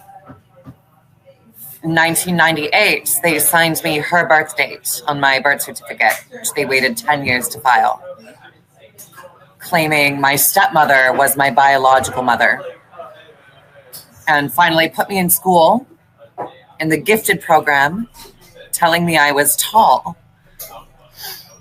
I thought it was very strange that...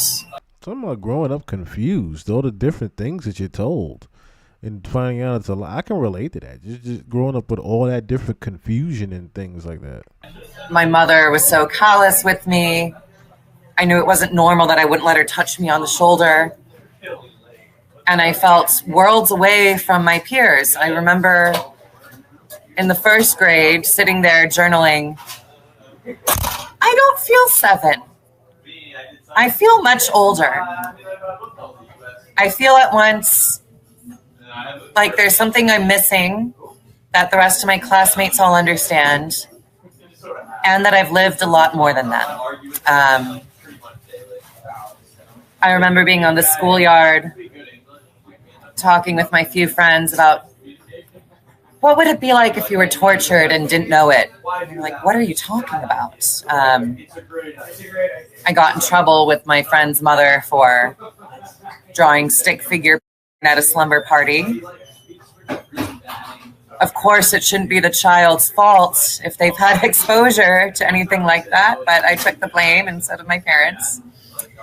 I always knew something was wrong, but because my regular life, my parents were upstanding citizens. My father was a divorce attorney. My mother was on the PTA. I thought I was the problem. I had some memories I retained, but because of the nature of the substance I was on, made that reality so different than my regular life. I thought these were nightmares, that I was sick, and I didn't tell anybody. Why do you think your family got involved in these things? It goes back for generations. It goes back for generations. I remember my father confessing that my oldest brother is 8 years younger than him. Is cyclical. With men, especially, when they stifle it, they repeat the patterns, which I don't see as an excuse because I'm not a... But of course, this happens with men. And power and pressure to conform is excellent as a tool for silencing people. They told me that we belonged to the cult of Baal, B-A''A''L. They told me this with consistency while I was being abused. Now, what you can look up about the cult of Baal, information that is publicly available, is that it is thousands of years old. It is a Phoenician satanic fertility cult. And publicly, it's supposed to have been eradicated. But to my knowledge and my experience, it is not. This is what people perceive the Illuminati to be. It is a group of elites that practices forced and uses these crimes to control people. They happen to have a huge reach over politics and entertainment. My great-grandfather, according to my father, was Walt Disney. Before he moved to the United States, his name was Artur Bick, Arturbicke.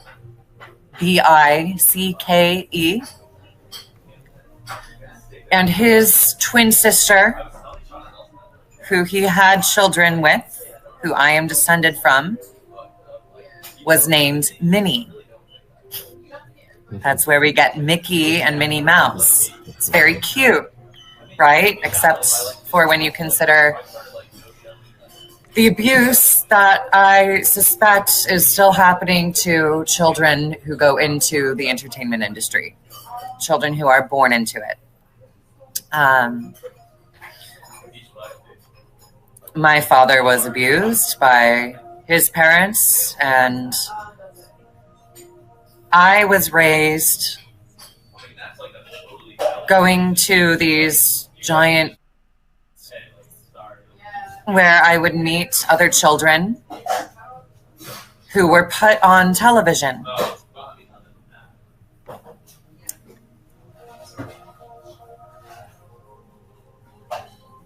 I was raised getting taken to Bohemian Grove, where I was, after a ceremonial corpse burning Alex Jones has talked about. And my memories of these circumstances are still somewhat fragmented. These assaults happened a couple times a month, and I'm blessed not to remember every detail. But my father was consistent in what he told me.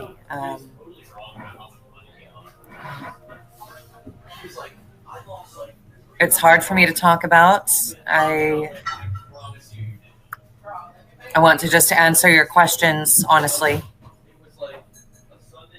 as my answers align with what I was told and what I have experienced. Now, this is alleged. When birth certificates have been forged, it's not something I can immediately research myself. All I have to go on is what lies in my memory of who I have met and what I was told. Okay, so I'm going to move it ahead just a little bit so she gets into more of the meat potatoes of things. And it's really because I want to play the video later on of when she gets into her real birth origins. You saw I showed the picture of, she's not going to get into it really detailed here as much as she will into the video, I think. But she's actually the twin sister to, or I should say she's the twin of Shia LaBeouf, which, the actor Shia LaBeouf, he actually left Hollywood. People thought he just went crazy. No, it was because he witnessed things in Hollywood and decided to leave it alone. That's why his very last movie was also called Eagle Eye, because he knew that the order was watching him. And this is one of the reasons why, is because what his actual origin of his birth actually was. He's always been watched. I think she enjoyed it, much like my stepmother did. Move it up. But what was it? And they do love me. Forging these trauma bonds forges more loyalty. And 99 times out of 100, victims will choose being with other victims over trying to speak to eventually prevent there being more victims. And I'm talking to you because the children who are going through it right now, one day, are going to wonder why nobody cared enough to try to stop it, to try to say something. Now they'll either find me or they will choose to keep their mouths shut, because they will understand why, for the most part, victims of MKUltra choose loyalty over truth.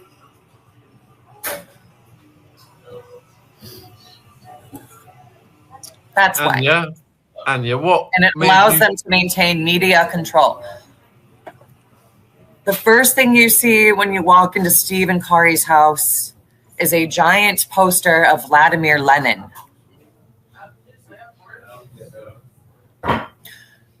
They boasted that one of my brothers is, in fact, the oldest son of the Queen of Jordan, where I have been. Now, that's just alleged, but if it's true, it could explain why Israel and Jordan are allies. And considering that, and considering my father's love for all things Russian, it makes it look as though all of these wars are just for show, designed to keep public perception off of this sphere of control and to keep money circulating through different industries.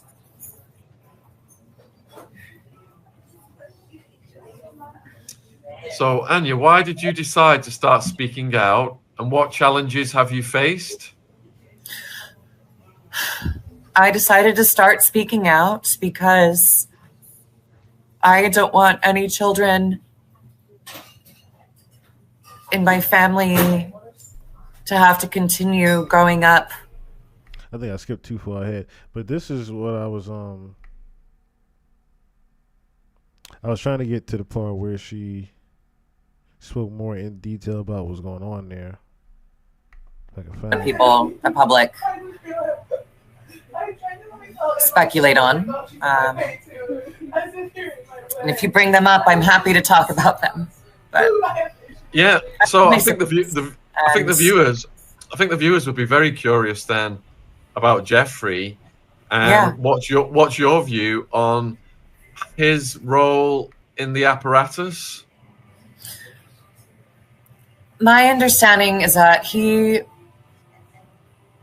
met him in Aspen in 2007. And that was a reintroduction. My father said, "Hey, remember your Uncle Jeffrey?" And Jeffrey said, "Hey, Anya, it's great to see you again." Jelaine was there. What they told me was that Jeffrey worked for Stephen. And as I've said, he is guilty for what he did to those teenage girls here in New York City and down in Florida and St. Andrews. But I do not believe he was in charge of orchestrating what has been going on in our family for generations. Pretty much saying he was forced into doing this. And if he was forced into doing this, it correlates along the line of why people said that he was also an Israeli agent. Like, there's a clone of Epstein. And the clone of Epstein, what should I say, the real Epstein was probably the Israeli agent, whereas this clone that was walking around doing things for the order and the Illuminati was, had the reptilian draconian inside of him. That's what I'm starting to think now. Or I could even have the order mixed around. It could be the real one had the draconian, and then the clone was the actual Israeli agent. It could be either one. With my experiences, I believe he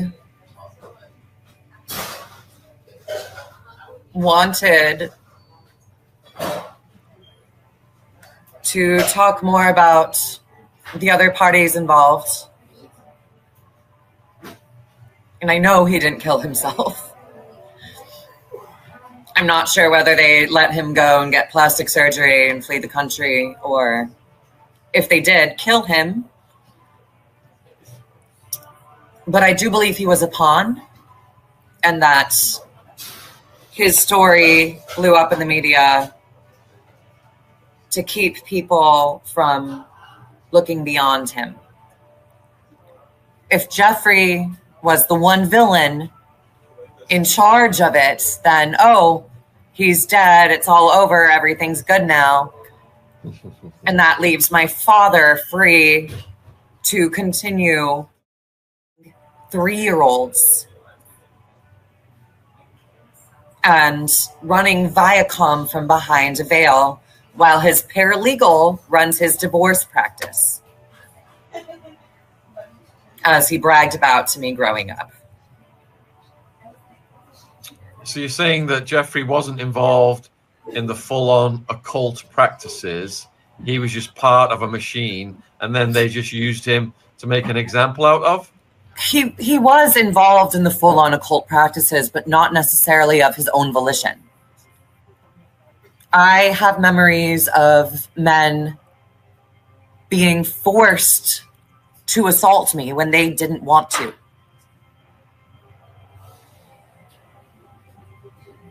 I remember one man, this brilliant comedic actor, actually his better dramatic work.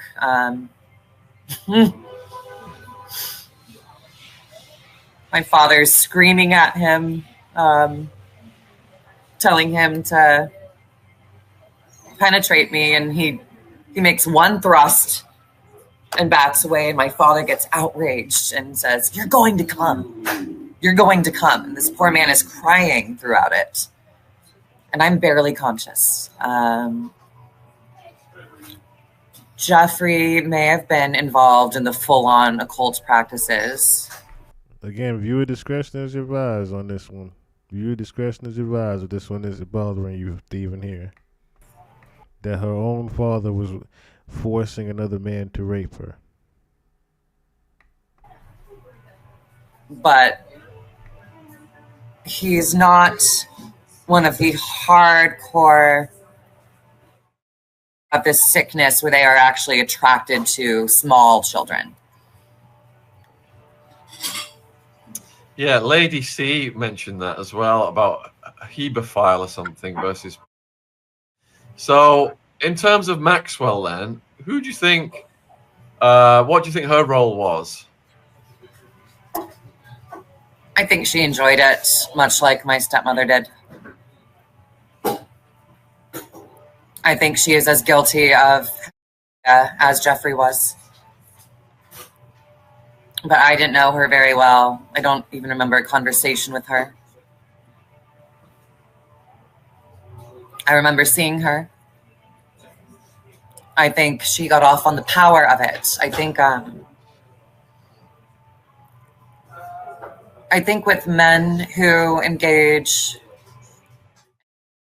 in hebephilia, it's more of a sickness that arises from their own abuse. My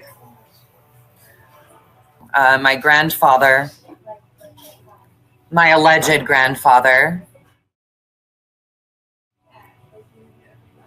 Walt's son, who worked for the CIA,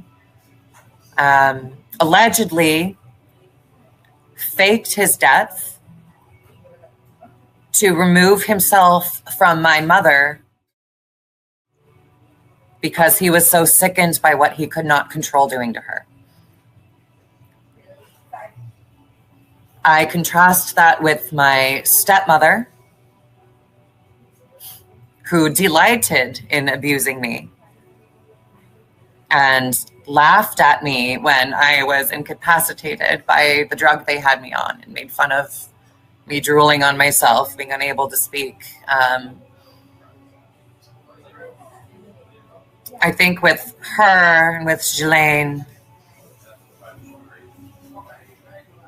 I'm certain they were abused as children themselves, but there's a different kind of psychopathy that grows within them where they get off on the power of it and abetting in these acts to please their partners. Now, Kari Epstein was more sexually attracted to me than she was to her husband, Stephen. But she did also do these things in order to stay in good graces with him. And that was more out of survival. Kari was a very broke cellist in her early adulthood with no familial support, whereas Ghislaine also comes from the aristocracy. She had access to her own funds independent of Jeffrey. So I can't speculate too much on what she gained from it out of psychopathic pleasure and sadism. A schadenfreude of sorts. But I'm not a doctor. She was not a large presence in my life. And that speculation on her personality is primarily based on what I know about my stepmother. So would you say then that some of the techniques used on you would be classified under the MK Ultra program? Yes. Absolutely. Could you explain that? Could you explain that for viewers who are not familiar with MK Ultra? Okay. These drugs were administered to me when I was an infant.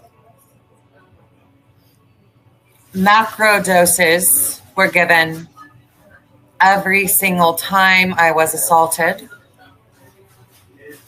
And I was kept on micro doses the rest of the time in my waking life to maintain some control, some separation from my peers. I actually didn't realize until very recently that I was kept on micro doses, that I was kept on a small dose in my regular waking life. Upon analysis of what would happen when I went on school trips away from Denver for a few days at a time, we would take trips to Washington, D.C. or New York or California. on those trips, after 3 or 4 days, I would actually start getting along with my classmates. And they'd be amazed. They'd say, wait, Anya, you're really cool and fun. And we like hanging out with you. And I would end up being the center of the group and not understand why suddenly I'm connecting socially. But then we'd go back home. I'd see my family again. And the next time at school or at synagogue, I'd feel in my own weird little bubble again. So I was put on these large doses designed to knock me out when I was assaulted. Small doses to keep me complacent the rest of the time. What this did essentially was sever my memory. Everything that happened to me, everything that was boasted about to me, that occurred on those large doses was locked away in what I thought was a nightmare fantasy world. I was primarily unconscious for the physical assaults. And if I was awake, I was so high, I thought it was my own nightmares. This ensured I wasn't going to go telling anybody about it. This ensured I thought I was sick. So when they paid a doctor to tell me that my PTSD responses, like jumping when my stepmother touched me, were bipolar, I believed that. I believed it was my fault. When I went to rehab in 2015 and was diagnosed with PTSD right off the bat, the doctors were frustrated with me because I couldn't tell them what traumatized me. I was beating my head against the wall, and all I had going on in my head, I was stuck on this idea that if I were born male, I would be happier. Because my experience of womanhood, I knew subconsciously, was slavery. MK Ultra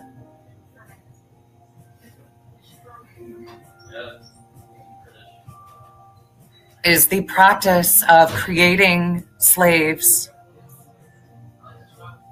with a severed memory. Many of whom were my siblings, who I only got to see at family reunions, who I would rush home from school to watch on TV. I hope you're enjoying the podcast. It's a word from my sponsor, Shopify. When I started this podcast, there were a lot of things that you do have hundreds of and Me and are not the only twins. Most of us are separated. Okay, so she covers up his name. So let me play that one as well. I know she covers up his name as well. But yeah, very, very dramatic and detailed things that she went through. It's difficult to, if you have a human soul, it's difficult to listen to it.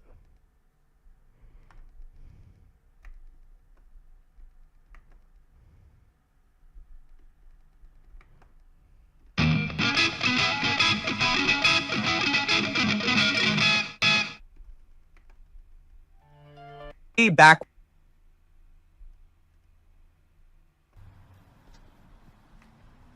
Give me a fucking cigarette, Dad. You're not gonna get shit till we do the fucking scene the way that I think is funny, or you ain't gonna get fucking nothing from it. I'm doing you a favor by paying you to do my shit, right? Give me a fucking cigarette, Dad. You're doing who a favor? You. Who else is gonna give a fella a job? Now that I have an even deeper understanding of complex trauma since then, as well as the various impacts and outcomes, it would seem to me the loosely based part is because the memories of his childhood were spotty, and he needed to fictionalize the glimpses between dissociative fugues, flashbacks, and strange recurring nightmares that seem all too real for comfort. As many of us who've suffered from childhood trauma experience, that we must piece together as we reach middle age and beyond, becoming the ages of those who were meant to love, support, and protect you, who failed drastically, sure is a real eye-opener. With this understanding, and while still putting the puzzle pieces of my childhood together, I'm apt to believe the most atrocious parts of this movie were reality, and the apparently normal and average moments in between were imagined. Because nobody remembers a random Tuesday, they remember extreme highs and lows, and generally it's the bad that leaves the bigger imprint. Formulating a structured and cohesive timeline when you had complex childhood trauma is not easy. Now, real quick on that subject, how many of you actually remember when you were 3 years old? Don't lie. Put a 1 in the chat if you remember anything up to 3 years old and under. 5 is when most children have that real consciousness. I would say between the ages of, you could say 3 and up, you have that real consciousness. So you have like a first memory or something like that, right? But you don't remember anything between that age of 1 and 3, really. Does anybody ever notice that? Let alone making it into a full-length feature film, or perhaps like nobody here probably has a memory of when they were an actual infant, when they first came out the womb. You know what I'm saying? mentioning it was loosely based was for his own safety. My name is Anya, or Anna Wick, formerly Anna Petrova, formerly Owen Theodore Epstein, born Anya Beth Epstein on June 4th, 1988 in Boulder, Colorado, with my twin brother, Shia LaBeouf, to our father, Stephen Bruce Epstein, and our mother, Shayna Sadie LaBeouf, who separated us, forging our birth certificates as part of a ritualized, highly organized, generationally planned child trafficking cult that initiates 3-year-olds and deifies incest and inbreeding. I have not been in danger, just been incredibly anxious. However, the world deserves for the truth to belong to the public. This is for accountability. If for any reason I fail to appear on my interviews this weekend, you are more than welcome and encouraged to upload everything from your account. Thank you. After posting that and agreeing to a few interviews, her very next video was basically her trying to say she's not in danger, but in a way that many considered to be confirmation that she may actually be in more danger than people had initially imagined. I owe all of you an apology for letting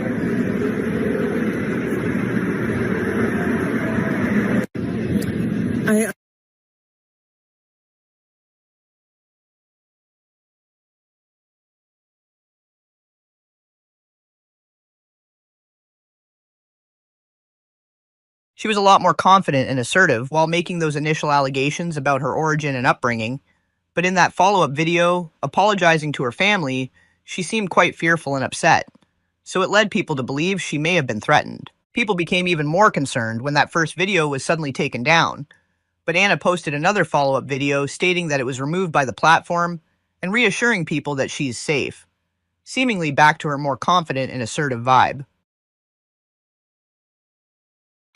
First things first, I did not take that video down. TikTok did. Secondly, I'm fine.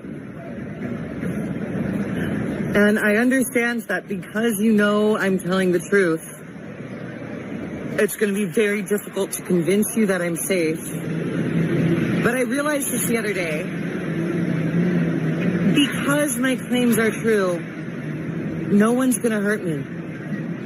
It would only bring attention to what I've been saying, which they don't want to happen. Further, despite the fact that I brought a war about the children, most of my family just loves me and wants me to be okay. I have been exhausted and stressed. I've had my heart issues flare up. I spent 4 hours napping at my friend's house the other day after puking 3 times in the street, sober. I've just been... Blue Muse, what's going on? Yes, hi guys. Diamond, Diamond programming, and pretty sure they turned victims into diamonds. Highly profitable and vanishing evidence. Yes. Some slaves are living in a glided cage because they got leveled up. Very, very true. I do remember the murders of the diamond mines and those kids that were enslaved digging for diamonds, and they were murdered. Yeah, very, very sad story. You're absolutely right, Blue Muse. In my shelter in Brooklyn and working in Manhattan, this has taken a toll on my body and my health, but no one in my family wants to hurt me. I don't know what I can say to convince you of that, but I am very sorry for letting my anxiety let me think I was ever unsafe. Taking those jokes from my brother seriously. It's not fair to you.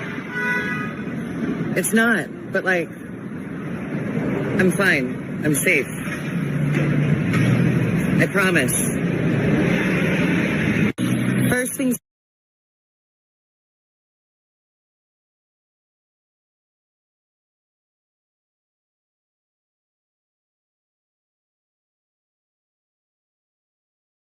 She then doubles down by announcing that she has evidence files too large to host on any free web storage space, and asks for the public's help in finding the most cost-effective solution, to which many offered. The data I want to share is in a file that is too large for Google Drive, Dropbox, Mega, or any of those. I'm not finding any good search results on where to host something this size. So, does anybody know how to code? The data.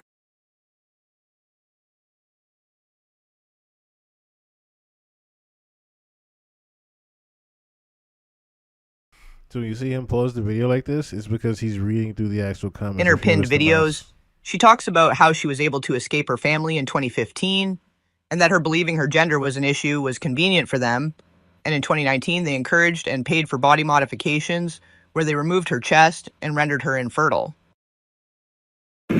I got out in 2015 after years of not being able to survive as my enslaved female self anymore. I decided to take testosterone to transition to male. Desexing myself completely devalued me for them, so they let me go without fuss, but not after encouraging the transition. Things were good for them if I believed that my gender was all that was wrong with me. So they paid for my double mastectomy. In 2019, my doctors encouraged me to have a hysterectomy. Oh, I'm exhausted.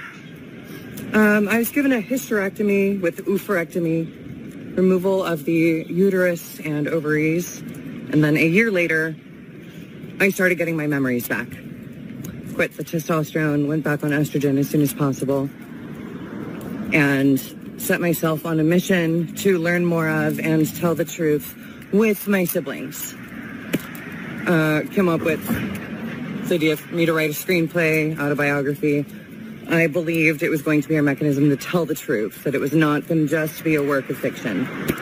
Then when I got to New York to answer this court case, everyone told me to ignore it, whether for my best interest or theirs. It became apparent to me I had to choose between being with them now or telling the truth now. I am trying to live with my decision. It is incredibly painful, but I'm letting myself feel all the warmth pouring in from all over the world. It's amazing.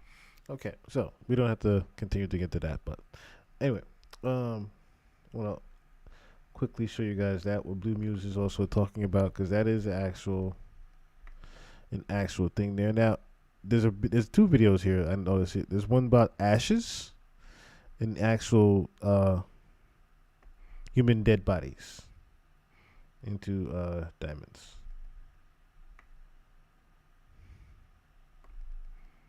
I feel like these three here are very educational.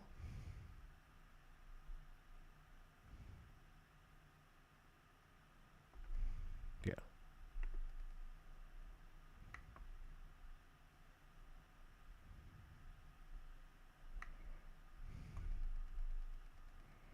Think these three take the cake.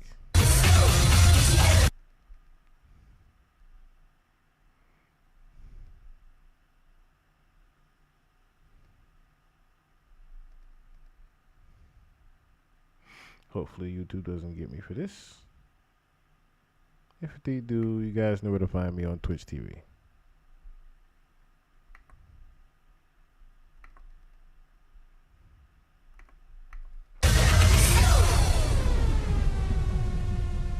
Speaking of bones, let's check out another intriguing body of research. You might have heard the saying, diamonds are a girl's best friend. But what about diamonds are a body implant's best friend? Hello, I'm Dr. Kate. And whilst that may not be a phrase you've heard before, I'm here to show you that diamonds and body implants can in fact be best friends. Implants can be made for all parts of your body, from your teeth all the way to your bones. We can even use implants to fix your arms, legs, and face. These implants are usually made of metals like titanium, but sometimes the body does not like the titanium when the implant is put in. This is because the chemical compounds in titanium aren't able to properly interact with the tissue and bone in the body, meaning the implant can move around and sometimes has to be removed. While the solution may seem far-fetched, we're looking into how can diamonds be used to solve this problem. Come on, let me show you. Diamonds are a biomaterial, meaning they contain the same materials as we find inside the human body. Because of this, they are capable of integrating with the cells in our body. Part of this is because our bodies and diamonds both contain carbon.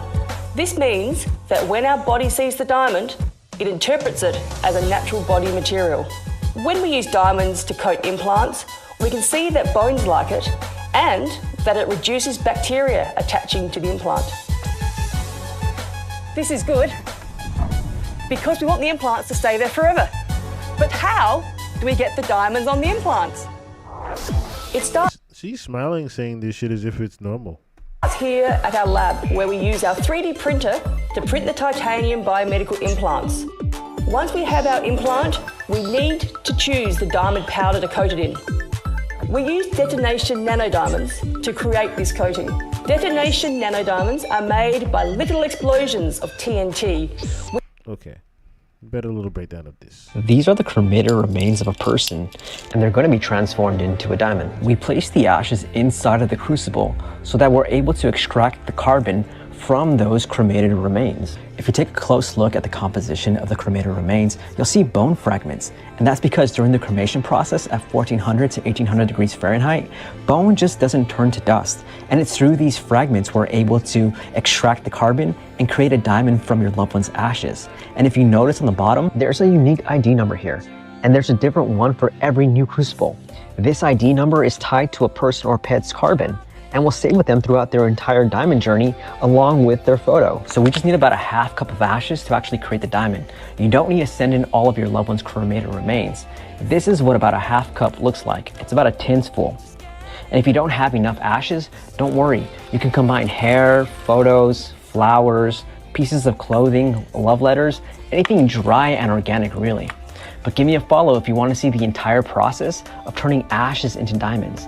And remember, this is about Guys, trippy, isn't it? No, you're fine. No, you're fine. You're fine. I'm pretty sure there's a lot of people that just got enlightened by that in the chat. I'm like 1,000% sure there's a lot of people that got enlightened by that in the chat. And it correlates with what our next video we were going to look at. Oh, so let me show this other one too. Because this is pretty crazy right here. So I'm thinking about how, you know, the universe itself works, right? So how They say we're on different planes and shit, right? And I'm thinking about how our actual like soul is actually made of just light in general. So this makes perfect sense to why our bones break down into actual like diamonds and shit. That's making a whole lot of sense. That makes a whole lot of sense because the fact that we, even have like the universe in our eyes, they say, right, in our pupils and shit like that. This is, like I said, very enlightening to me. I need to do a little bit more digging into this myself. कि आपको पता है कि Switzerland में कुछ लोग अपनी Okay, I don't know why that's in that language of all things, but this is pretty much a Switzerland pretty much creates diamonds from dead bodies as well. Similar to what you just saw the other gentleman was doing, breaking down the ashes once they're cremated and turning it into diamond. That like I said, this is very enlightening to me, and it makes me think now. Okay, so this is truly how they're harvesting the souls also, because it wouldn't be just diamonds that they're making out of us as much as other things. Now I'm also thinking about what these blood diamonds really mean. You know what I mean? Also, why diamonds are also so thrown in your face and advertised now. That's what it's making me think of. Now it's making me think of the bigger reason why diamonds in general are just forced into your face. The overall bigger reason why they want you to have diamonds. It's all starting to make sense a little bit now, but like I said, it correlates along with, like I said, this next video here, because as I said to you in the beginning, we are entering into a different part of the saga in our lives. And this in particular is one of them because, well, I'll just bring up the news article. I'll bring up the news article, right?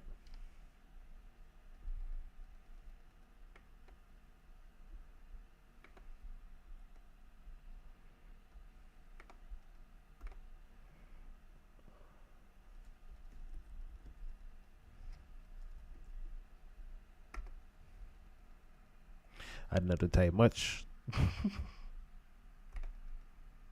CBS News.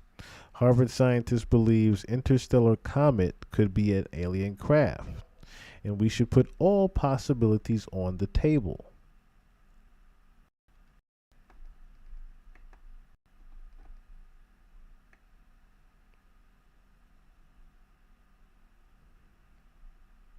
I don't know what's going to play now. Scientists are watching a newly discovered object in space, and most of them agree it's a comet, but not all of them. A Harvard scientist who believes he's seen proof of alien life before suspects this object may instead have alien origins. Professor A.V. Loeb said there are clear signs that the comet known as 3I Atlas could be an alien craft.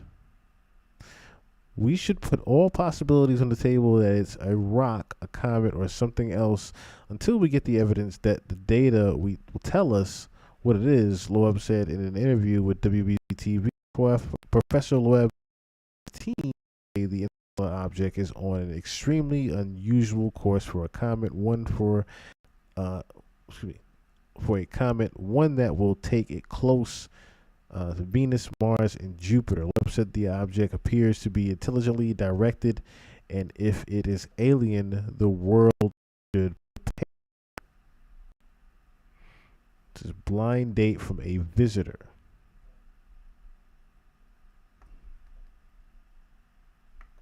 Known as 31 Atlas could actually be an alien craft. Professor Avi Loeb and his team say the interstellar object is on an extremely unusual course for a comet that will take it close to Venus, Mars, and Jupiter. Researchers also believe that the chance of a space rock flying in this path is less than 0.5 Loeb also says that object appears to be being, quote, intelligently directed. And if it is alien, the world should prepare.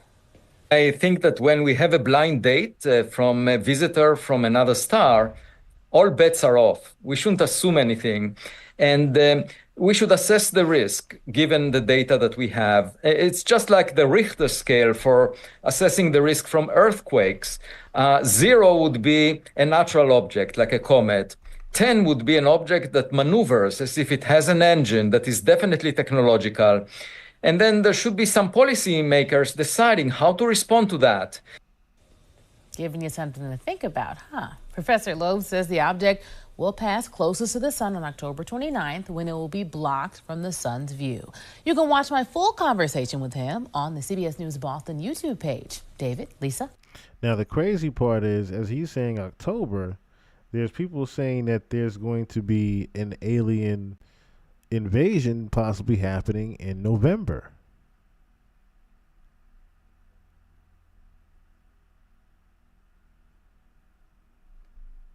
I'm not making this up.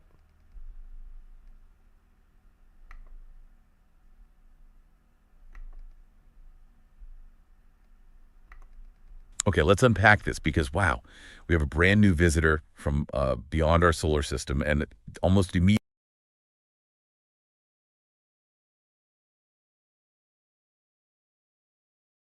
Okay, let's unpack this because, wow, we have a brand new visitor from beyond our solar system, and almost immediately the headlines are just screaming alien craft and, impending attack. Yeah. Really feels like we've seen this movie before, doesn't it? It really does. Because as of right now, Tuesday, July 29, 2025, the global community is absolutely buzzing about 3I Atlas.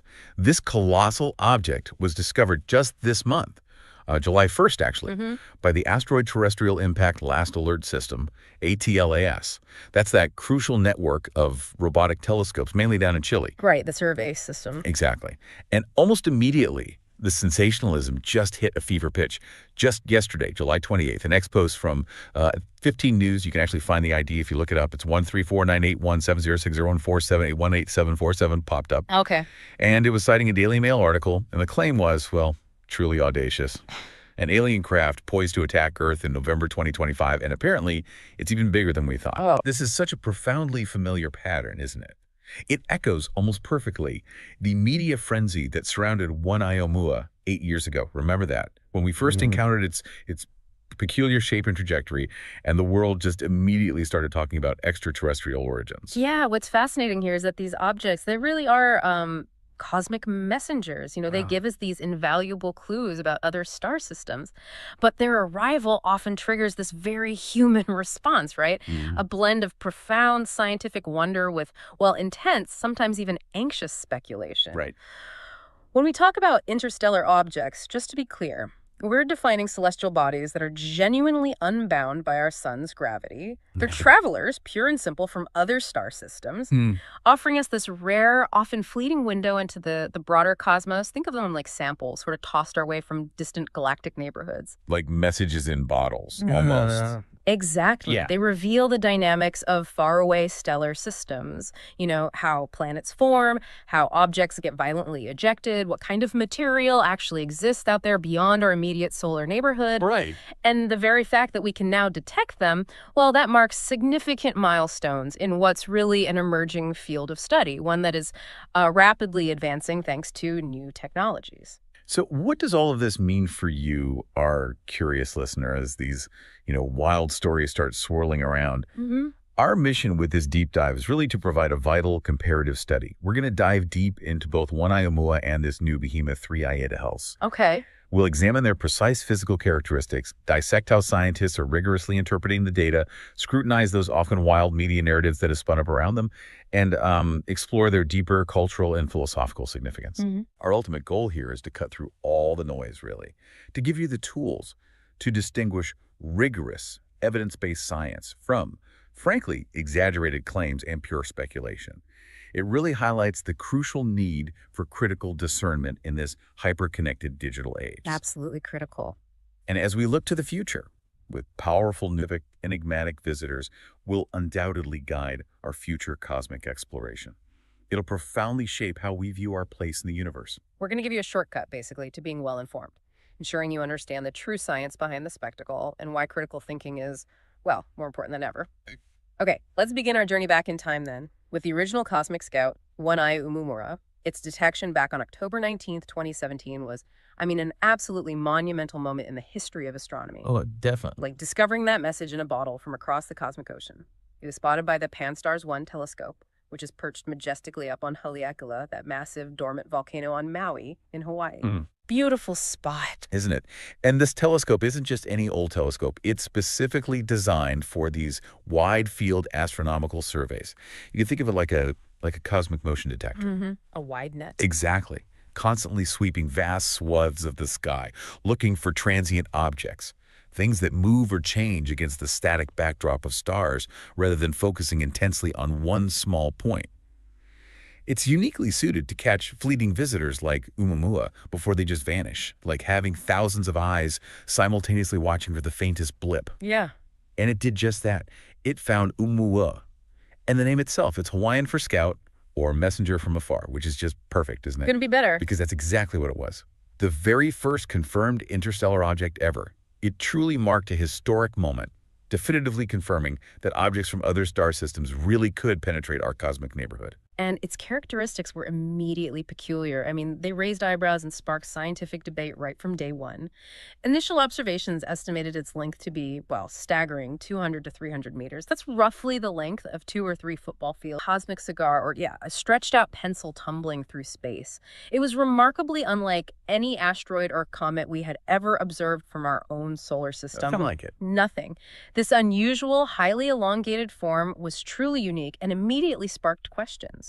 And adding to its strangeness was its rotation period, about 8.2 hours. This caused dramatic variations in its brightness as it spun and tumbled, erratically through space. It's not a smooth spin. Not at all. This wasn't a smooth, predictable rotation. It was complex, seemingly chaotic motion that further intrigued and frankly baffled astronomers trying to model its behavior. That peculiar shape and spin alone were baffling enough. But then scientists looked at its trajectory.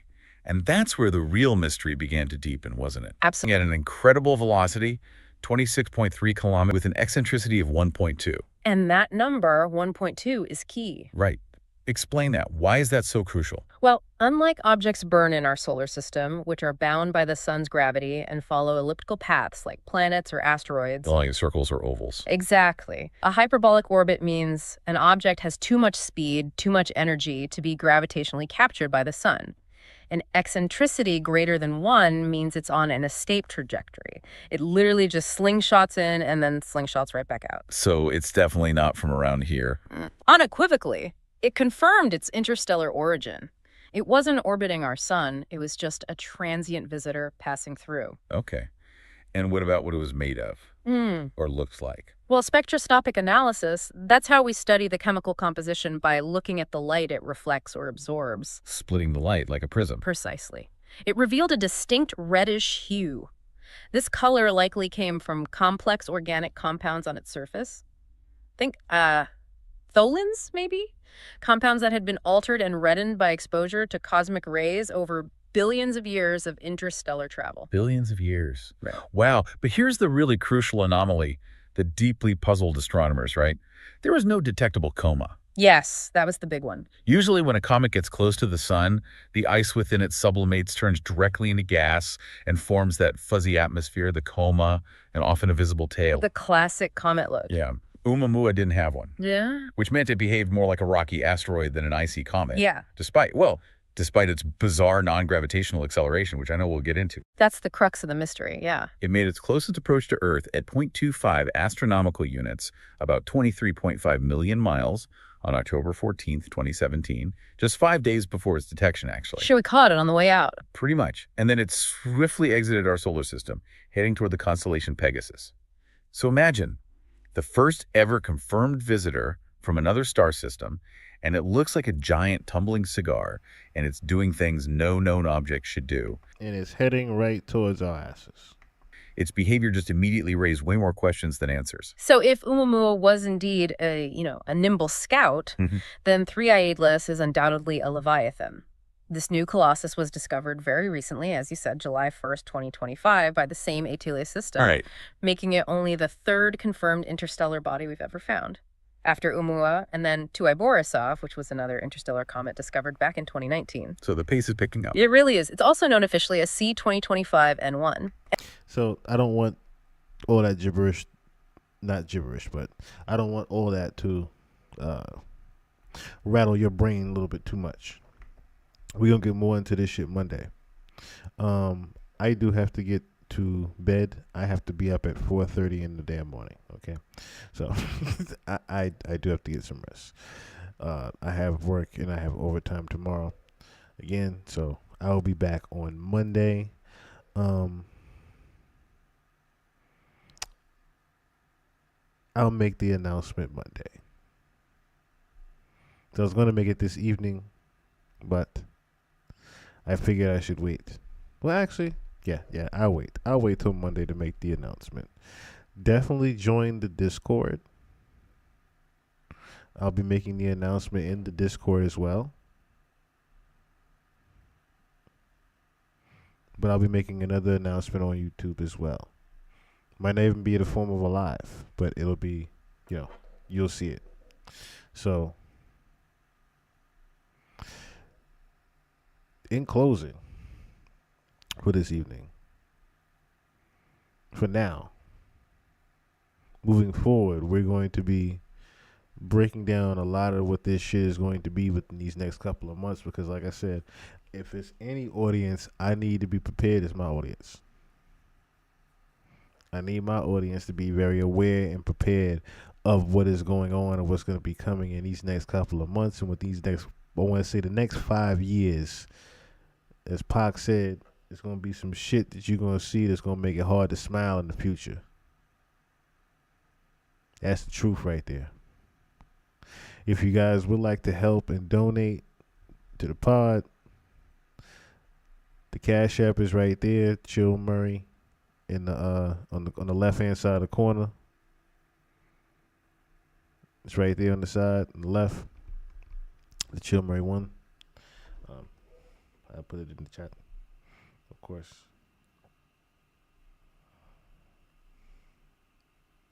But it is time we get prepared. It's time we get prepared with this. You see, I didn't do a whole lot of gossip about Drake this evening or Nicki Minaj or anything like that, because these things are very important. These things are very important.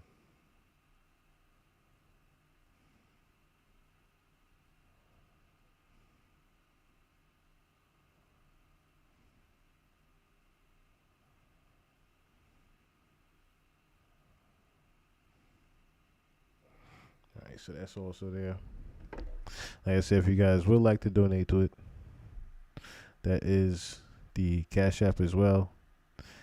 Any and everything is welcome. I greatly would appreciate it. It does help to a good cause. I'm going to be putting some stuff. Now we got the new spot. I'm going to be putting some stuff in the background. I would like to put some stuff up in the background. I want to say within the next couple of months. I finally got the fucking couch outside. So I'm going to be getting some mics, and we're going to be doing some goddamn interviews. Okay? Like I said, I'll be making the big announcement for you guys on Monday. It has something to do with Twitch. I'll give you that hint. But we're going to be making this thing a little bit better. I do vow to that. To make this thing a whole lot better. A whole lot more consistent also. I noticed on my announcements, I was like, damn. It really been 30 days. I can't believe it been 30 days. But again, in closing, we started off with our tributes to everybody. I cannot go without playing this small clip because I know everybody's been saying F this guy, fuck this guy, and all that, but I cannot leave us without at least playing this small clip here. It's meant to play this in the very beginning as well. Time. Question just. Hi, Booker. What's up, want to kid? say, huge fan. Shucky Ducky. And we were just talking before about your most embarrassing moments. I just wanted to know, what was the backlash of that? Did, like, Bischoff or Turner have a go at you? You know, that's the crazy thing. I just had Hulk Hogan on my radio show last week. Batteries are going. Sorry, mic change. Testing. I just had Hulk Hogan on my radio show just last week, and people labeled Hulk Hogan a racist when that happened. You know, not when that happened, but when he made his comments and whatnot, people labeled him a racist. And I say, you normally know a racist by the people that they hang with, their friends. You normally know a racist by, you know, their kids. You know, and I said at that moment when I said that about Hulk Hogan, I said, man, that was a moment right there for Hulk Hogan. If he was a racist, I said a racist would have said, man, I'm finna get this sucker fired. I'm gonna do my best to get him out of here. A racist would have said, man, I'm gonna have him working for me now.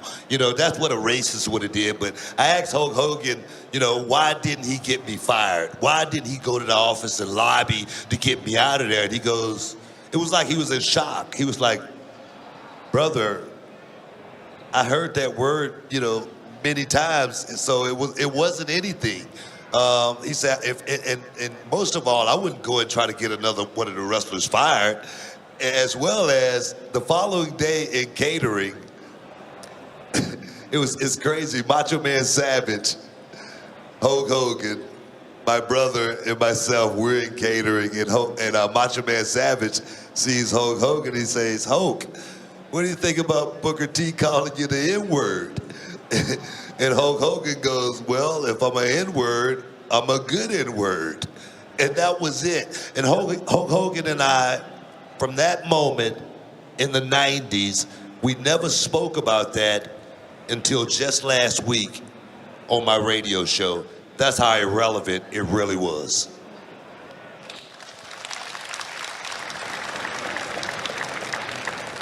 Hey, Booker. How you doing? What up, kid? Nice to meet you, brother. So yes, you can still say rest in peace to Hulk Hogan.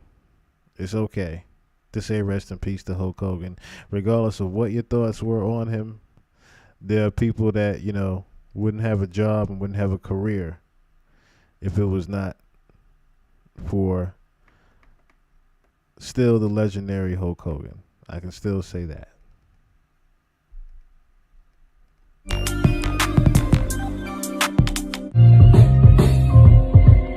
We're gonna leave how we came in. I am tired of running for shade. And aren't you tired of being hustled and played? Shout out to everybody that came up in here. Blue and aren't we Blues. all tired of crying about how hard Bill it is to Mendez, be black in Fantasmos America, even if it Famos. looks like we've got it made? But freedom has its limits, so here we are. Ashley Tear street, Monique, Icon salt-stained Bunny, faces. Will Ray, Traces Juju. of trauma and pain lace our DNA Will like Taylor. our black pride is cut and laced with self-hate, and we still think it's dope. Just like the music we're programmed to celebrate. Can you tell me the fate of a people who consciously take the bait and embrace the very traits placed upon them by their captors, who by design are inclined to keep them believing they're second rate? I'll wait. What's good? Yes, I got the flower in my hair. Today's my daughter's birthday. She put the flower there, so I'm rocking it. What? It's a beautiful day here in Atlanta. I just wanted to shout out and just spread some love and some good cheer. And, you know, life is out here lifing. right? For me and for everybody else. But just wanted to remind you, as I remind myself, that no matter what's going on, there's always a reason to smile. Like if you just take a minute to stop and take stock, I guarantee you can find at least one reason to smile. And if for some reason you can't find a reason to smile, then that's probably the best time to be the reason for somebody else to smile. So, find a smile for yourself and be a reason for someone else to smile. That's all I got. Listen to love. Peace and love.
little shit like that lets me further know what it is you really do.